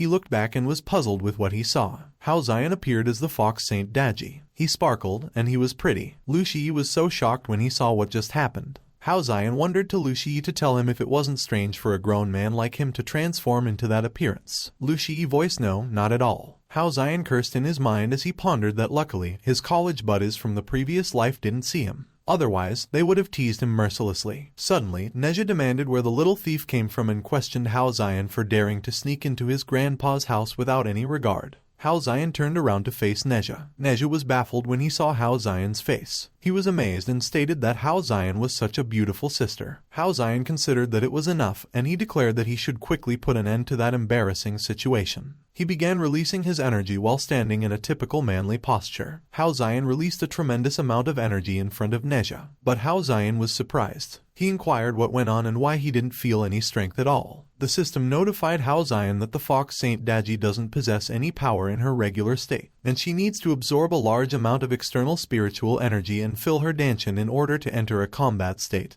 and unleash her divine power. Hao Xian was completely stunned after he heard what the system uttered. He cursed the system and pronounced that it was pulling the same trick on him again when it could have told him in advance. Hao Xian queried where the system expects him to find a large amount of spiritual energy for it, if they could make a compromise, and if it could help him change into another character. He cursed in his mind as he pondered that he would have to provoke Neza to make him unleash his ultimate move and absorb his energy. Hao Xian remarked that Neza was an ugly freak and dumb brat, so he should take that hit and die already. He managed to hit Neza directly in the stomach while Neza just stood there. But Hao Xian's attack dealt no damage whatsoever to Neza. Neza was speechless as he looked down on where Hao Xian hit him. Meanwhile, Hao Xian was so nervous and was sweating profusely. Hao Xian observed that he was just acting like a spoiled brat and that he really didn't have any power at all. Neza mentioned that it was alright and that they should not waste any more time because he was already impatient. Hearing that Neza commented that he was impatient, Hao Xian questioned him what he was planning to do. When Neza heard Hao Xian's question, he noted that, of course, he was going to turn the raw rice into cooked rice, and he used his restriction spell, Immobilize, on Hao Xian.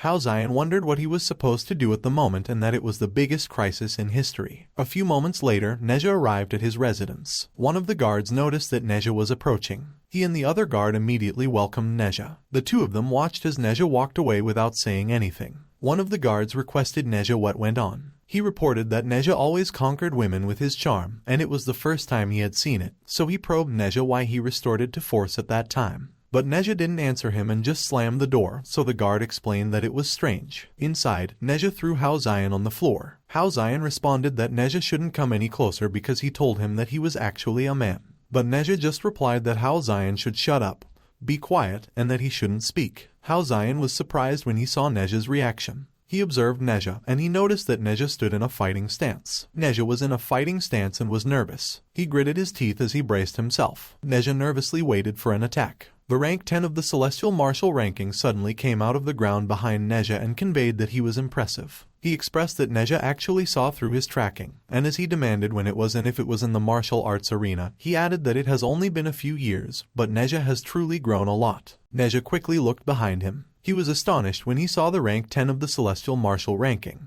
The celestial being had an evil smile on his face. He inquired Neza if he didn't recognize his old man while addressing him as a good nephew. Neza was perplexed when he heard what the celestial being remarked. The celestial being uttered that the instructions of Neza's father were still vivid in his mind. Neza queried if he was the former 10th ranked demon lord and if he wasn't the guy that was killed by the king himself. The celestial being declared that he never expected that Neza would actually manage to reach the Nirvana realm, and that he truly had the heavens' assistance. He announced that Neza should come and hand over the essence of Nirvana willingly, and he would leave him with a complete corpse. Neza mentioned that the celestial being had such arrogance, and as he questioned the celestial being if he really believed that he was invincible, he asserted that he was just a defeated general under the king's command. He voiced that he would tell the celestial being that day that the times have changed and that he was a fool. The celestial being was amused, and he probed Neza if that was the case. Neza responded, of course. He charged at the celestial being with his fiery aura. The celestial being just tilted his head to the side, and he was unfazed by Neza's attack. Neza was intimidated when he saw the celestial being's reaction. Instead of attacking the celestial being, Neza used his momentum to jump over the celestial being's head. Neza pronounced that only a fool ranked 10th on the heavenly list would dare to fight the celestial being.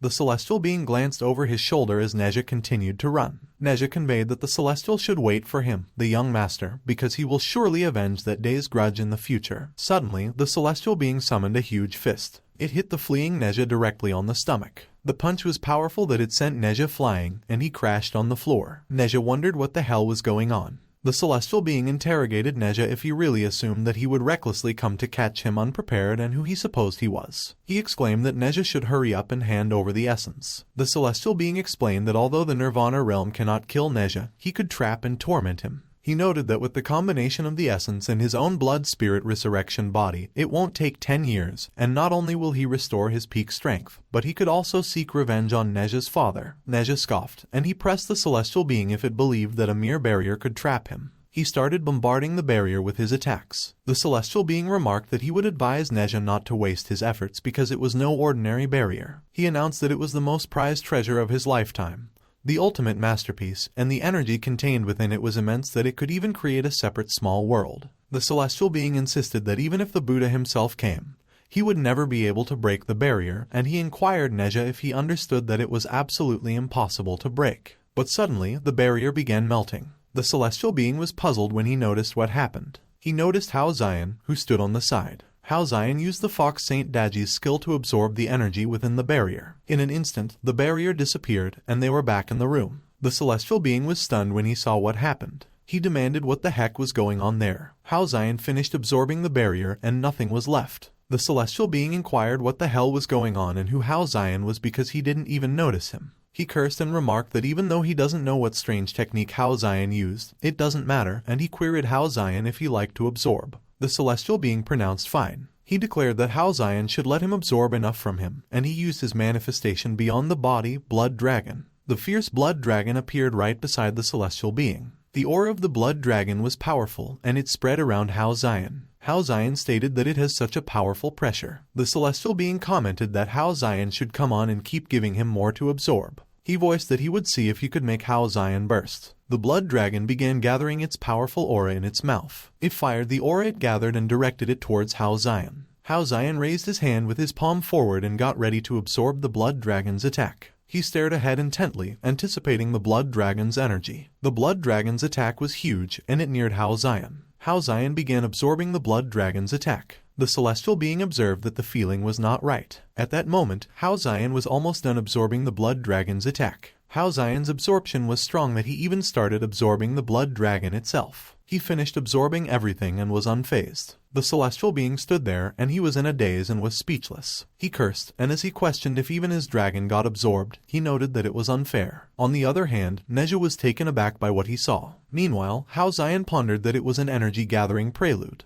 He believed that it seemed like it could be actively released. Hao Xian mused that it would be fun and laughed evilly. The celestial being interrogated Hao Xian what was with his expression and what he wanted to do. Hao Xian announced that the celestial being should come on and do him a little favor to be a little guinea pig and let him test how much energy he could absorb. He began absorbing the celestial being. The celestial being was alarmed when he saw that his essence was sucked out of his body. Hao Xian continued to absorb the celestial being's energy, and it intensified. The celestial being screamed, and he was helpless. The life in his eyes suddenly disappeared, and his flesh started to shrivel. The celestial being's entire body dried up, and the energy that was sucked out of him started to wane. A few moments later, the celestial being's body had lost most of its energy that he could no longer stand up, and he fell face first on the floor. Hao Xian finished absorbing the celestial being's energy. Neza's mouth was agape when he saw what Hao Xian just did. He concluded that the entire battle was over and the room wasn't even slightly damaged, so he wondered who the hell Hao Xian was, as he had never heard of him before. On the other hand, Hao Xian saw that the Fox Saint Daji's battery was still not full, and he exclaimed, "No way." Hao Xian mentioned that the enemies have already been dealt with,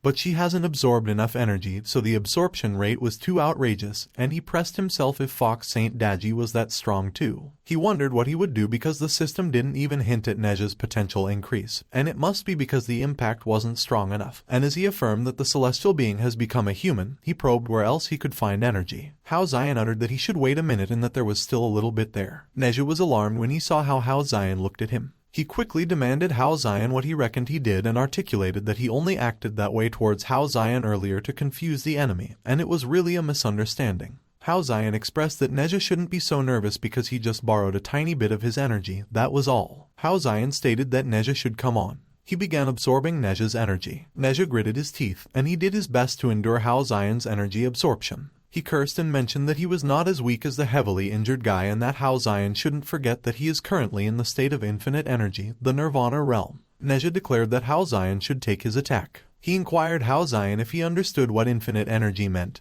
and that it was impossible for him to absorb it. But Neza suddenly felt that his energy was sucked out of him. He was surprised, and his entire body felt weak. Neza mused that his recovery couldn't keep up with the rate of depletion, and he cursed and announced that Hao Xian was too draining. He immediately fell on the floor, and his face was shriveled. Neza lost his consciousness. Hao Xian called for Neza's attention and remarked that he shouldn't dare die because he had already put in all his strength, and that he was the target of the mission. Suddenly, the system notified Hao Xian that his energy was fully charged, and Hao Xian was amazed that it was enough. Hao Xian pondered that a continuous surge of power flowed within him. He went into a fighting stance and released his energy. A powerful golden aura quickly surged out of Hao Xian. The system congratulated Hao Xian as he had entered the state of Daji's spellcasting. The system recounted that Daji, the Fox Saint, was the only soul-based mage in the Heavenly Palace, and her attacks could ignore defenses, directly striking the soul, causing mental collapse in the weak and distraction in the strong. The system also added that Fox Saint Daji has the ability to infiltrate the target's mind and manipulate memories, and when Hao Xian heard that, he wondered if it was like Inception, and he considered that it was an incredibly powerful ability. Hao Xian reflected that in that case, it seemed like he didn't need to show off anymore and he could just use his divine powers to modify Neza's memories and potentially enhance his potential. He observed that he was right and that the theory was plausible. Hao Xian commented that they should give it a try. His eyes lit up as he used his skill on Neza. Neza's eyes also lit up in return. Suddenly, a bright light surged into the area. In an instant, Hao Xian went inside Neza's consciousness. Hao Xian queried himself if it was Neza's mind. He noticed an ominous presence near him. Hao Xian questioned what it was. He pronounced that it was evil, and he wondered if it could be the source of Neza's inner malice. Hao Xian voiced that they should step inside and take a look. He approached the evil creature that released a powerful dark aura. Hao Xian glared at the evil creature. He uttered that it has such intense hostility. The evil creature released multiple beams of dark aura. Hao Xian flinched as he got affected by the dark aura. In an instant, a bright light surged in the area once again. Hao Xian was transported to another place. He was transported to a palace, and he noticed a young girl standing near him. The young girl turned around, and Hao Xian saw her face. Hao Xian was amazed, and he noted that she was a beautiful young girl, but he contemplated that he was even more beautiful than her at the moment. The young girl apologized to Neza and articulated that she would refuse. Neza was perplexed, and he probed if he heard her correctly. He quizzed the young girl if he was right that she must have heard about his power and if she understood how many people dare not even dream of such an opportunity. Meanwhile, Hao Xian pointed out that they couldn't see him, so he must be in Neza's memories at the moment, and it felt so real. On the other hand, the young girl asserted that she knew that Neza is a noble celestial being from heaven, but her mother taught her from a young age not to take advantage of others. Neza prompted the young girl where the taking advantage of others came from when he only wanted to take her as his disciple. The young girl disclosed that Neza would be wasting his precious time and energy on her unconditionally while she would have nothing to offer him in return. So it was taking advantage of someone, and it was absolutely not acceptable, and her mother would scold her for it. Neza observed that he has heard people mention that the young girl's mother is indeed a renowned good-hearted person far and wide, and as the city master, he respects the young girl's choice, but it would be a tremendous waste to let such a rare talent go to waste. He suggested that while he taught the young girl during her cultivation, she could work as a servant and attend to his daily life. Neza indicated that in that way, it wouldn't be considered taking advantage of him, and he pressed the young girl what she thought. He conveyed that the young girl shouldn't worry because it was just simple service. He insisted that he won't force her and she could make her own decision, so when she has made up her mind, she should come to the city master's residence and find him. Hao Xian acknowledged that Neza at that time was quite good, and he was different from what comes later. He revealed that the memories of the original host are starting to blur, and he was about to move on to the next memory node, so it seems that Daji's ability could only access deeply ingrained fragments of the target's memories. Hao Xian was transported to the city master's residence, where the next memory happened. A man outside pressed the children if they heard the news that the daughter of embroidered Lady's Eye she was going to be the city master's disciple, to which one of the children responded that they heard about it too, and as he queried how the delicate widow managed to climb up to the city master, he relayed that it was truly despicable. One of the children replied that there was no way, and he demanded if the girl wasn't still underage. One of the children professed that no one cares about being underage or not because as long as the girl is beautiful, that was all that matters to the big shots. And as the other children laughed and exclaimed that it was true, another further testified that just thinking about the mother and daughter gets him excited. Suddenly, Neza cross-examined them if they like to gossip so much and if he should really treat them to something nice to gossip about. The man was quickly alarmed when he saw that Neza appeared. They all bowed down and pleaded for Neza to spare them. Neza assured that he will let them off that time, but anyone who dares to spread rumors or gossip in the future won't be spared, and he won't show mercy. As the man responded yes and promised to Neza that there wouldn't be another time, Hao Xian concluded that Neza at that time was truly magnanimous. A few moments later, the young girl practiced and released her aura. She released her aura with all her might and directed it forward. The young girl's aura was powerful that it destroyed the ground in front of her. Hao Xian and Neza both watched what the young girl did. Neza insisted that the young girl was really impressive because she was able to control such spiritual power to that extent in just half a year, and that even the folks in the heavenly palace don't have the same level of talent as her, so he knew that he didn't make a mistake in choosing her. The young girl thanked Neza very much for nurturing her, but Neza informed that there was no need to thank him and that she should thank herself. Neza highlighted that in those past 6 months, the young girl not only focused on cultivation but also performed the duties of a servant excellently, as the rooms and courtyards are always spotless, and if she continues to maintain that dedication and diligence, one day she will reap unexpected rewards. The young girl concurred and said that she wouldn't let Neza down. Meanwhile, Hao Xian recognized that the young girl truly had an extraordinary talent for reaching that level as immortal in just half a year. On the other hand, the blossoms in Zaishi's residence bloomed pretty. Zaishi happily embroidered a fabric inside her home. Suddenly, a rock flew into Zaishi's window. Zaishi was startled when the rock hit her head. One of the kids who threw a rock aired that getting something for nothing was really embarrassing. One of the kids insisted that dragons give birth to dragons, phoenixes give birth to phoenixes, and another kid alleged that even the daughter of a wild chicken knows how to moan in bed. Zaishi was extremely enraged with what the kids said. She demanded that they get lost, grilled them if they have no shame and how their parents raised them, and iterated that her daughter was not that kind of person. But the kids just retorted that he wouldn't listen and that it was nonsense. Suddenly, Neza loomed behind him with an evil glare in his eyes. Neza slapped one of the kids across the face. The 3 children immediately pleaded for Neza to spare them and declared that they were wrong. But Neza declared that his attendant should take the 3 children, along with their guardians, back to the city master's mansion, and the attendant responded yes. A few moments later, everyone was at the city master's mansion. The 3 children and their guardians all kneeled and bowed on the ground in front of Neza. Neza stated that they should give 50 strikes for the adults and 10 for children, and they should begin. One of the guardians protested with Neza and argued that they were just children. Neza responded yes and remarked if the guardians also didn't receive 50 strikes for being responsible for those children, but punishing them with the same severity just because they are younger is not fair. The young girl chimed in and noted that 10 strikes might not be a big deal for adults, but those children could be seriously injured or even killed. Neza wondered if she still wanted to plead for mercy on those children's behalf even though they slandered her and her mother. The young girl replied that she is not pleading for mercy, and she just feels that using one's life as the price for verbal harm is unfair. Neza fell silent for a moment and gave it some consideration. He remarked that what the young girl stated was also true, so they should change it to 3 strikes for the children, as long as they don't die, and that the guardians should remember that it was them who spread rumors and caused harm, and yet he repaid them with kindness by saving their children's lives. The guardians and their children exclaimed thank you to Neza. Neza demanded that they should get lost, as they were disgusting people. He inquired if she was sure that she was okay and added that he was fine, but it was mainly because he was worried about the impact on her reputation as a young girl. The young girl affirmed that it was okay and that a righteous person isn't afraid of false accusations because time will prove and dilute everything.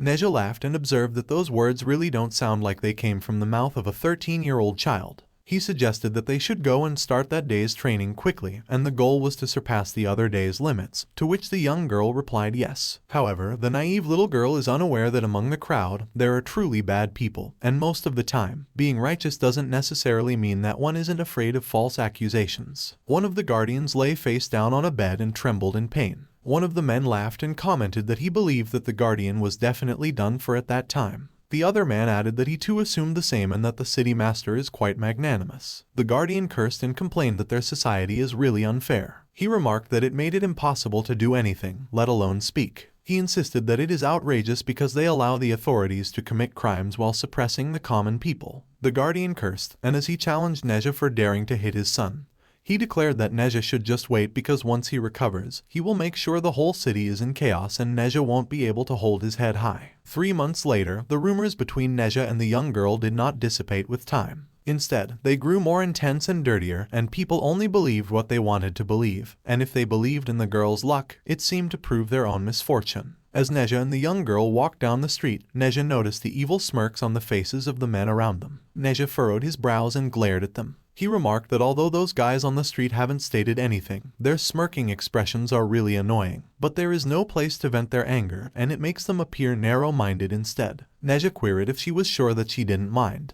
The young girl responded that she was really fine and Neza should just ignore them because they can't control what others think anyway. Neza commented that since the young girl could ignore them, the more he worried, the more it seemed that as a master, he was not as magnanimous as his young disciple. The carefree and optimistic smile the girl showed at that moment reassured Neza, but he overlooked the fact that no matter how optimistic the young girl was, she was still just a 13-year-old child. 6 months later, when Neza found the young girl again, she was already in a cold and turbulent river. There was not even the slightest sign of her impending death. The young girl only left a letter for her master through someone else. In the letter, the young girl revealed that she had some personal matters that she needed to take care of by herself for a while, and requested that Neza not worry about her. The silly girl, even until the end, was still worried that her master would be saddened by her death. She was concerned that the common people would suffer because of her. Neza was filled with intense rage, and his powerful aura was overflowing out of his body. The aura was intense that it shot up towards the sky. Neza cursed. He stated that he will kill those damn peasants. Neza remarked that he should silence those foul mouths and tear them apart. He declared that he should pierce through their ears. Neza got concerned, and he mentioned that the killing intent is spreading within him and he was losing control, so the nirvana technique he has cultivated will lead him down the path of darkness once he embraces the killing intent. He added no and that everyone will die if that happens, so he must suppress it. Neza used his Heavenly King's secret technique, summoning souls from the underworld. Huge, monstrous hands appeared out of nowhere. It was Neza's great sealing technique. The hands quickly wrapped themselves around Neza's killing intent. They gathered it and compressed it into a mound of flesh. The mound of flesh got smaller and smaller until it got contained in Neza's mind. Neza lost his consciousness and fell on the ground.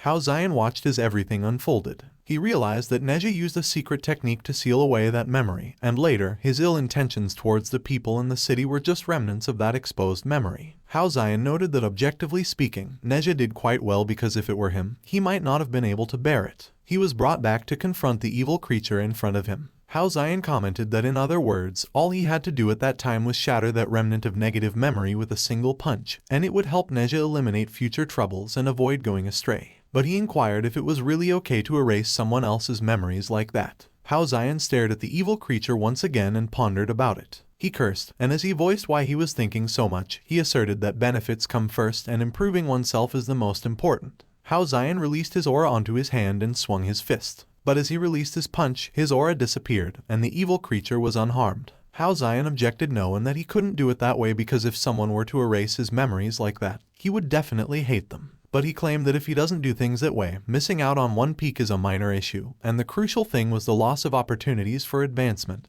which was absolutely true. Hao Xian affirmed that he should stay calm and think carefully. He queried if there was any win-win solution. Hao Xian got an idea. He revealed that he seemed to have come up with one. Hao Xian informed that through the system, he already knows that Neza will cause great calamities in the future, such as severing the dragon tendons and extracting the bones, but ultimately being saved by the Buddha, and at that time, Neza caused much more trouble in the past, yet he was still able to be saved by the powerful Buddha, so it should be even easier for Neza at the moment. He observed that as for the mighty Buddha, although he doesn't know him personally, he has a good way to contact him. Hao Xian returned to the mortal world. He called the mysterious big shot up there in the heavens, and as he uttered that, he knew he could definitely hear his voice, so he would request that he help him send Neza to the powerful Buddha, and he opined if he was right that it shouldn't be difficult for the big shot. But Hao Xian only got silence as a response. He warned that if the big shot ignores him, he won't go for the upgrade, and he should figure it out himself. Hao Xian proclaimed that they should see who could outlast whom while he contemplated that he should stay calm because judging from the timeliness with which the big shot saved him earlier, he definitely has the means to track and protect him.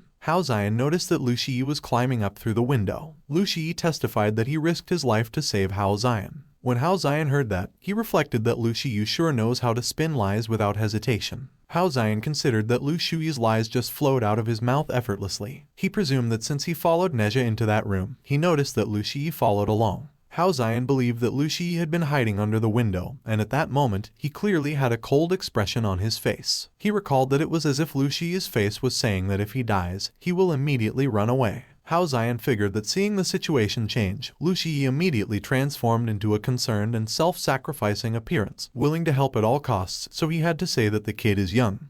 But his acting talent is no less than some cunning old foxes. He suspected that he really couldn't help but not like Lu Shui. Hao Xian cursed in his mind as he realized that he had to help Lu Shui in order to get the reward, so he wondered what he should do. Hao Xian surmised that he had an idea to try out, but he was not sure if it was feasible or not. Hao Xian declared that in times of adversity, true feelings are revealed, so it was his reward for Lu Shui, a top-tier magic treasure that could enhance the density of spiritual energy around his body and the world. He mentioned that with the magic treasure, Lu Shui's cultivation speed will be more than 10 times faster than others. Lu Shui stared at the magic treasure that Hao Xian gave him when he heard that the increase it would give was more than 10 times. He thanked Hao Xian and stated that he could never repay his great kindness and grace in that lifetime. Lu Shui remarked that Hao Xian was like his reborn parents. But deep in his heart, Lu Shui was laughing as he concluded that just as expected, Hao Xian was easily fooled, and as he suggested that Hao Xian should give him one more, he deemed that Hao Xian was a stingy fellow. Meanwhile, the system congratulated Hao Xian for completing the side quest as the potential of the special talent holder has increased to 85%.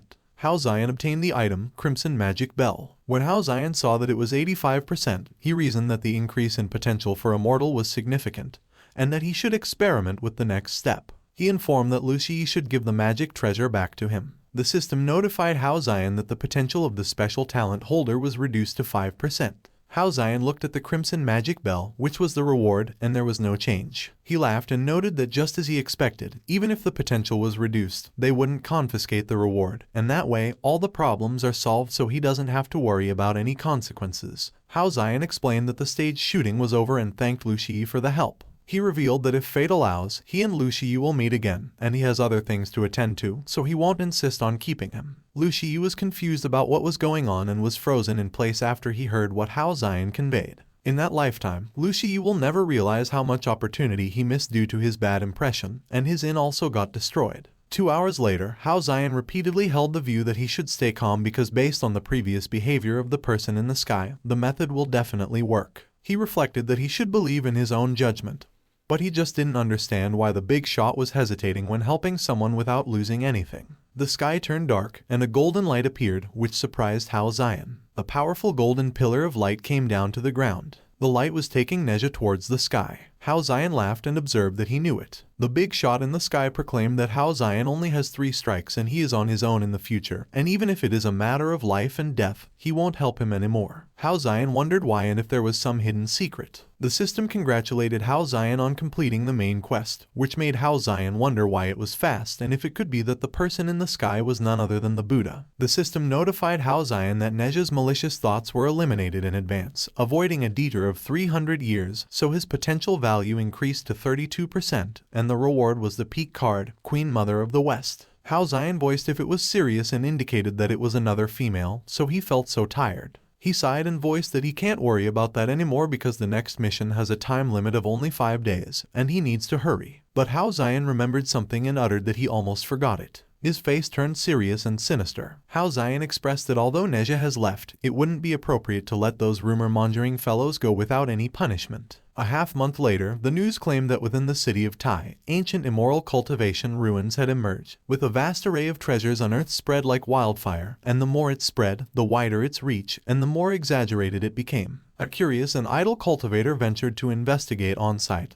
and indeed discovered a significant treasure. Another cultivator also ventured and discovered 1 and 2 significant treasures have been discovered in total. From on, things spiraled out of control, with swarms of cultivators flooding into Tai. Most of those newcomers were greedy and ruthless. Soon, Tai was in turmoil like never before. Many local residents left their homes in droves. Tai, which was known for its gossipy nature, ultimately fell victim to rumors, but of course, those are stories for another time. At that moment, Hao Xian was on the outskirts of Tai City. He remarked that the rumors that have spread may or may not be effective, but having those 2 treasures as a foundation, there should be a chance. Hao Xian declared that he should let it be because, for the time being, He should first try the enhancement after using the peak card at that time. He observed what kind of power it would upgrade into. Hao Xian started gathering his aura. He compressed and swirled his aura and created an orb of it in the palm of his hand. Hao Xian directed his aura forward, which turned into a powerful beam. He mentioned that the increase in pressure is immense and it was on a completely different level from before, as it was almost reaching the strength of Sun Wukong before possessing the power of the Great Tao. Hao Xian continued to gather his aura and it created another orb.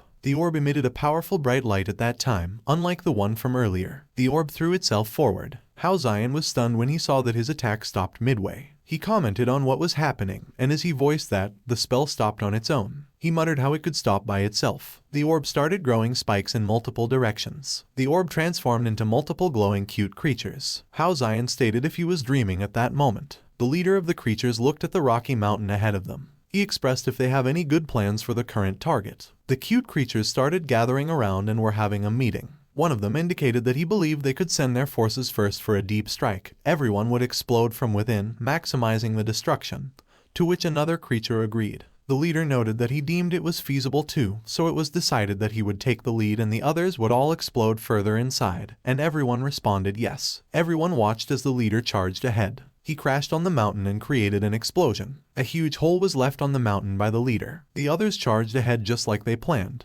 Everyone entered through the hole that the leader had created. The mountain started to crumble as the explosions of the creatures started to come to the surface. A huge, powerful explosion occurred. Hao Xian was taken aback when rays of light started seeping through the cracks of the crumbling mountain. The mountain was shattered into pieces and its rocks started to fall. The crumbling rocks created a huge pile in front of Hao Xian. Hao Xian was too stunned to speak. He was surprised that he was petrified. Hao Xian replied if self-awareness just emerged from the spell a moment ago. Half an incense stick later, Hao Xian was still standing in front of the pile of rocks, and after experimenting a few more times, he was completely shocked. Hao Xian stated that magic actually developed self-awareness. He remarked that it was unbelievable and unheard of and declared what kind of big shot was the predecessor of his body. A system notification appeared in front of Hao Xian. The system notified Hao Xian that his mission target was a novice descendant that is currently identified as the Lord of Lingjiang City, located in the eastern suburbs of the city within the Wulong Mountain stronghold.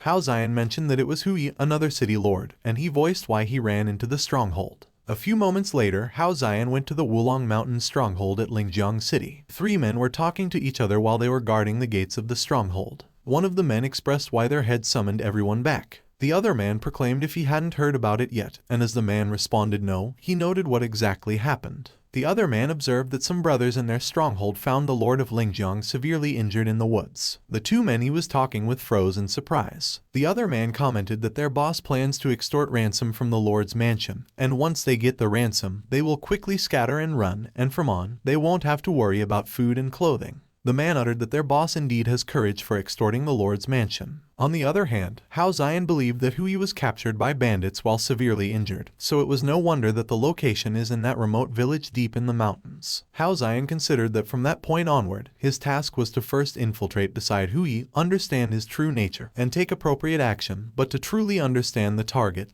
he could not reveal his own power and attract undue attention. He gave it some contemplation and got the idea to pretend to rescue someone, get close to the target, and act accordingly. Hao Xian watched silently from the bushes as the three men continued to talk with each other. Hao Xian called their attention and explained that they were bastards. He emphasized that the men should tell their boss to release the city lord immediately, or else they shouldn't blame him for not being polite. The three men were unfazed, and they looked doubtful as they stared at Hao Xian. A few moments later, Hao Xian was thrown into the dungeon. He fell face first on the cold floor and his butt was up in the air. One of the men reiterated if he, a mere mortal without even cultivation, was trying to rescue someone, and the other man added that it was an overestimation of himself. The man insisted that they should lock Hao Xian up with the others and Hao Xian should be grateful their boss doesn't take lives. Hao Xian was thrown into a cell where Hui, the lord of Lingjiang City, was. Hui maintained that the men pointed out that Hao Xian was there to rescue and indicated to confirm if he was not there to rescue him. Hao Xian noticed Hui behind him. He specified if he was right that he was the city lord and contended that he had long admired him, so when he unintentionally overheard those guys kidnapping him in the mountains, he fought them. Hao Xian revealed that there was no need for Hui to thank him because it was what he should do. Hui thanked Hao Xian, but he yelled and kicked him. He repeated what was a mere mortal pretending to be, why he did not go report to the Lord's mansion if he had no strength, and what was the use of starting a commotion at that time. Hao Xian professed that Hui and the common folk have misunderstood because the savior is eager with good intentions while in his mind. He pondered that he should endure it for the reward of the mission, but Hui is too violent, and something doesn't feel right. Hui concluded that Hao Xian should shut up and that he was a fool. A chef entered their cell with a plate in his hand. He slowly walked towards Hui. The chef presented the food to Hui. Hui gave the chef a menacing glare. The chef spelled out that it was Hui's dinner. He took a pause and nervously looked behind him. The chef saw that the guard was not paying attention to him. He recounted that he is the chef there and also an admirer of Hui, intending to help them all escape. The chef avowed that later that night, the bandits will hold a banquet, and he plans to drug them all in the food, rendering them unconscious, so Hui should wait for his good news as he could be rest assured. He walked away from Hui without waiting for a response. Hui watched the chef as he walked away, and he looked intrigued. He vocalized why he always feels like he has seen the guy somewhere before. Evening came, and the bright full moon illuminated the sky. One of the bandits repeatedly stated that they should drink up. Another remarked that they are about to become wealthy gentlemen. And another laughed and mentioned that there will be no more worries about money, and that they should give more to the poor. Meanwhile, the chef was cooking in the kitchen. The chef's wife was watching over him as he pulled out the drug from his pocket. The wife pleaded for the chef not to do that and declared that those bandit brothers are their saviors. She stated that if the bandits hadn't saved them, they would have been killed by those villains long ago, and what he was doing at that time was repaying kindness with enmity. The chef remarked that no matter what, they are all bandits. But the wife mentioned that they are all good people who only rob the bad guys, and she noted if that wasn't what he recounted. The chef declared that the wife should stop talking because his mind is made up, and only by doing that could they have a chance to break free from the lower class and provide her with a better life in the future. He stated that he must be a distinguished person, and it might be his only opportunity, so he must seize it. The wife was worried as she looked at the chef's desperate expression. A few moments later, the chef ran towards the dungeon. He excitedly opened Hui's cell. The chef remarked that everything was settled with the authorities, so they should go quickly. Hao Xian remained silent and continued to observe Hui's movement. A few moments later, the three of them came out of the dungeon and saw the pile of sleeping bandits on the ground. Hui uttered nothing, but he looked at the bandits with disdain. A shirtless bandit was flustered while he was unconscious and was leaning against the rocks. Another bandit was flustered as well and was drooling as he lay on the ground. Hui noted that the chef did well, and he, as the lord of that town, always repays kindness, so there will be a hefty reward when they return, and the chef thanked Hui. However, Hui mentioned that there is one more small matter that he needed the chef to take care of. The chef stated that Hui need not say just one. Even 10 tasks are no issue. Hui declared that the chef should go and kill all the bandits because it was the only way to prevent the bandits from pursuing them. Hao Xian was alarmed when he heard what Hui remarked. On the other hand, the chef's wife was horrified. Meanwhile, the chef was caught off guard and was troubled. Hao Xian wondered what was going on there and considered that Hui's temperament was much worse than Neza's. Hui observed if it would be decisive killing or indiscriminate slaughter and if the chef can't bring himself to do it. The chef's wife remarked that he must not do it because there will be serious consequences for such actions. But Hui declared that it was a once-in-a-lifetime opportunity for great success, so the chef shouldn't miss it. And he knew that those guys are bandits, but they actually have a good reputation. But he just wants them dead, so he stated how he would choose. The chef gave it some reflection for a moment. On the other hand, Hao Xian was thinking that Hui was violent and wondered what he should do. He pondered that even though those bandits captured him, he deliberately provoked them, and they are planning to ransom him back. Hao Xian reflected that the life-saving item that was given to him earlier would come in handy, as anyone could enter a pseudo-death state for a short period of time with it, and afterwards, no matter how severe the injuries, they would recover. He concluded that the bandits were just extorting money and are not worthy of death. Meanwhile, Hui inquired if he had made up his mind. The chef hesitated for a moment as he tried to give an answer. He remarked that he had. The chef stood over the bloody corpses of the bandits he had slain with his knife. He declared that as long as he could become a distinguished person, he was willing to sacrifice everything. The Lingjiang city lord kept his word. Just as promised, once back at Hui's residence, he bestowed wealth upon the cook. The cook looked so overwhelmed as he looked at the riches he had achieved. Hui bestowed not just money but also women. The cook enjoyed the beautiful woman in his bedchamber. For him, who had lived in poverty for half his life, it seemed like a dream. On the other hand, Hui was in his bedroom. He looked so bored as he sat on his throne. Hui inquired of his attendant how things were and if he had investigated the matter thoroughly. The attendant informed Hui and confirmed that the matter has been thoroughly investigated. He revealed that the cook had participated in the imperial examinations several times in the past. The attendant explained that not only did the cook pass as a subaltern, he also paid his respects to Hui. He added that, however, the cook was later replaced by one of Hui's confidants for his position, and he left Lingjiang with his wife. The attendant clarified that the cook encountered bandits on the road but was rescued by the Dragon Tiger gang, and with no other options, the cook turned to banditry and cooking to survive, to which Hui remarked that he recognized that cook's appearance, and indeed he had seen the person before. Hui noted that the cook has potential because with such a big grudge, he shows no signs of hatred just to climb the ranks, and that the attendant should summon the cook because the lord of the town has something to discuss with him. A few moments later, the cook drank the wine from his cup enthusiastically. He exclaimed that it was delicious and the wine of the lord was still the best. Hui laughed. He observed that it was just a few days, and the cook already looks like a high-class person. The cook responded that it was all thanks to Hui's blessings. Hui proposed to the cook if he wanted to take it a step further and have something more exciting since he has money and a woman, and the cook wondered what could be something more exciting. Hui queried what else it could be and declared that of course it was power. The cook was surprised when he heard what Hui stated. He thanked Hui, but Hui cautioned that the cook shouldn't rush to thank him yet because he still needs to test some of his basic qualities, and following him to accomplish great things cannot involve love affairs or being overly sentimental. The cook assured Hui could count on him and guaranteed that he would pass any test he gave him. Hui disclosed what the test would be. The cook was horrified when he heard what Hui revealed. He sweated profusely, and his eyes trembled in horror. Hao Xian observed from the sidelines as the cook walked away troubled. He peeked through the window, and he looked at the situation suspiciously. Hao Xian remarked that Hui's character is too twisted, totally unworthy of acceptance. But as he contemplated how he should reward Hui, he reflected that the main line is not like ordinary people and potential can't be easily upgraded. A few moments later, the cook and his wife walked together in a hurry. They went to the guest room of Hui's residence. The cook hurriedly packed their things, and his wife looked worried for him. The wife wondered what happened and why he was leaving in such a hurry when he was fine that morning and why he met with Hui. The cook insisted that his wife shouldn't mention Hui because he is a devil and a beast.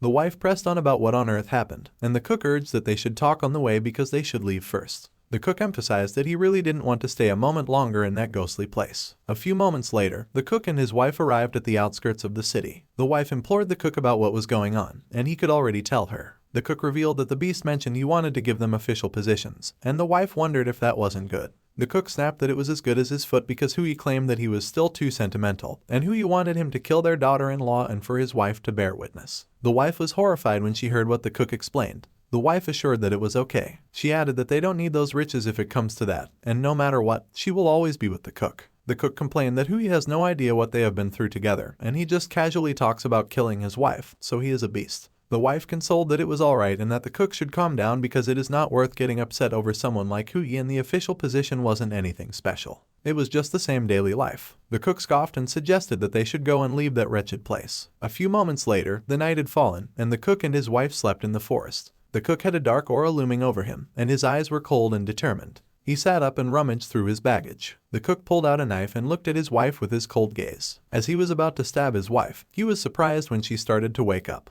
The wife was alarmed when she saw the knife that was pointed at her. The cook cursed, and as he muttered that his wife should just sleep peacefully like a good person, he demanded why she woke up and made things difficult for him. He raised the knife in the air, and the wife was too stunned to react. The cook plunged his knife into his wife's chest mercilessly. The wife's blood spurted on his face as he leaned forward and dug the knife deeper. A few moments later, the cook sat back up, and his wife was no longer moving on the ground. The cook's bloodied hand trembled. Meanwhile, the lifeless wife lay face first on the ground. The cook started crying. The full moon shone over the forest at that time, and the gentle breeze blew the leaves away. The next day, the cook came back to Lingjiang City to Hui's residence. Hui laughed and repeatedly praised that it was excellent. He remarked that it was how the cook should handle important matters. The cook stood in front of Hui, who was sitting on his throne. He was frowning, and his expression was dark as he looked down. The cook was looking down at the bloody box placed on the floor. Hui instructed that the attendant should take the cook to change into the deputy official attire, and the attendant affirmed. The cook quickly cheered up when he heard about being the deputy official. But as the attendant was about to leave, Hui remembered and instructed that he should wait a moment.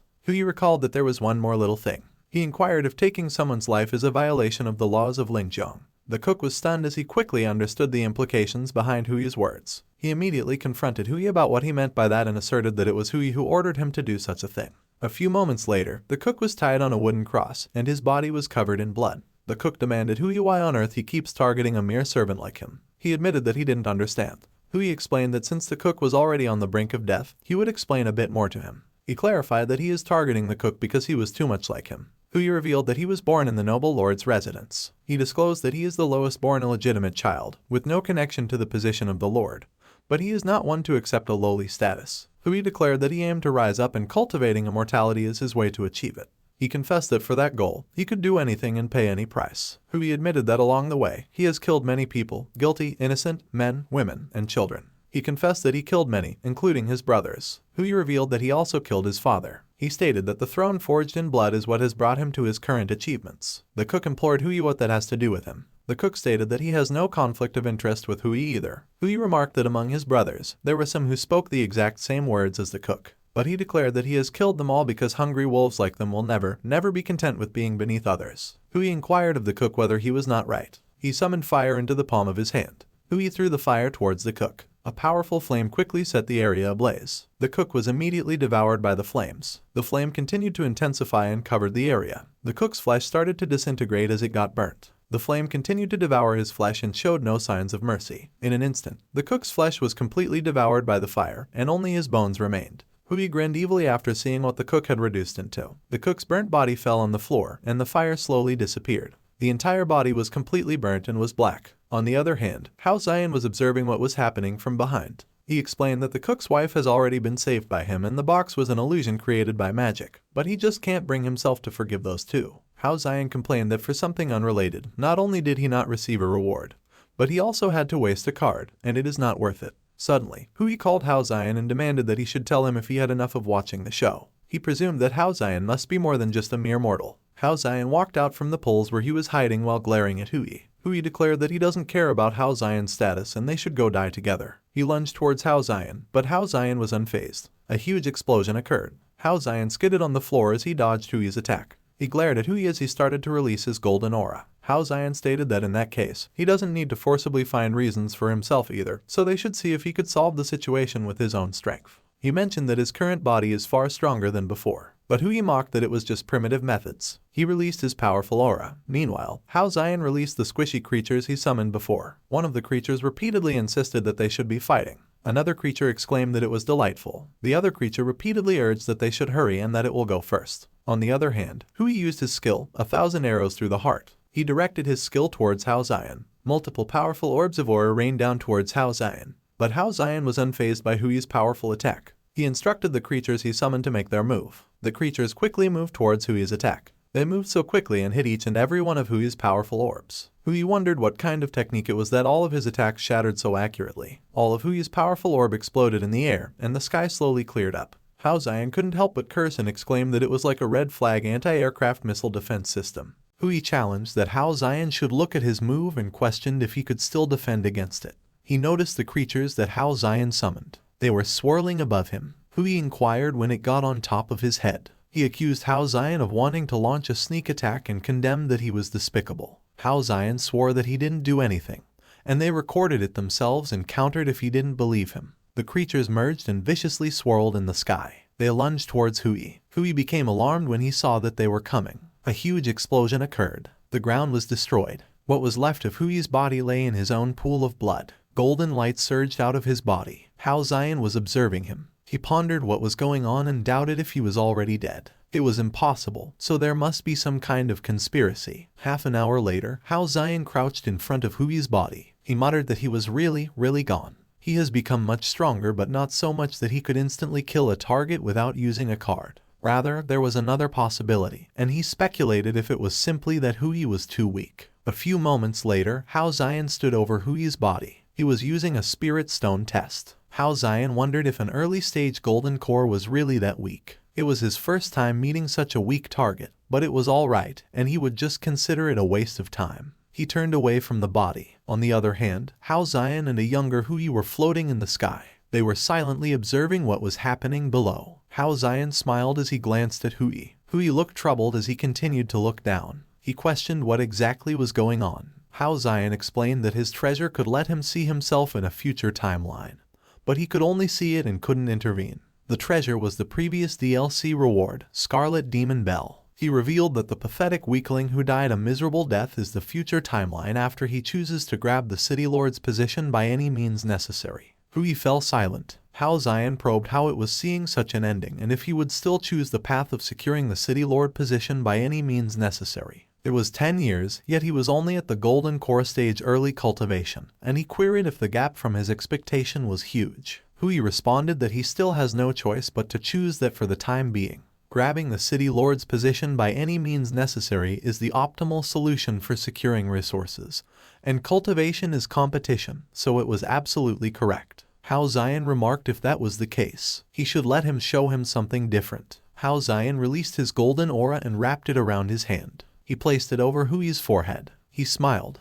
Hui was stunned by what he did. His eyes became clear. Hao Xian's golden aura expanded around him. A few moments later, he was transported to a different place. He wondered where that place was again. Hao Xian explained that it was another timeline, a different future based on Hui's choice, so he should take a good look. Hui followed his instruction and looked below. A group of assassins surrounded an older version of him. They quickly wielded their weapons and prepared to fight. One of the assassins chuckled that Hui shouldn't have let them surround him. Another assassin remarked that no matter how strong his archery was, he couldn't escape that time. But he just silently materialized his bow made of aura. One of the assassins called his brothers and urged that they should get him. The other assassin grew so excited as he charged at him. He was unfazed, and he gave the assassins a menacing glare. He pulled the strings of his bow. Multiple shots of aura were quickly released from his bow simultaneously. Those shots immediately hit the assassins. Holes were created on their bodies. They were obliterated in an instant. He quickly turned his attention to the remaining assassins behind him. One of the assassins shouted that it was too late behind him,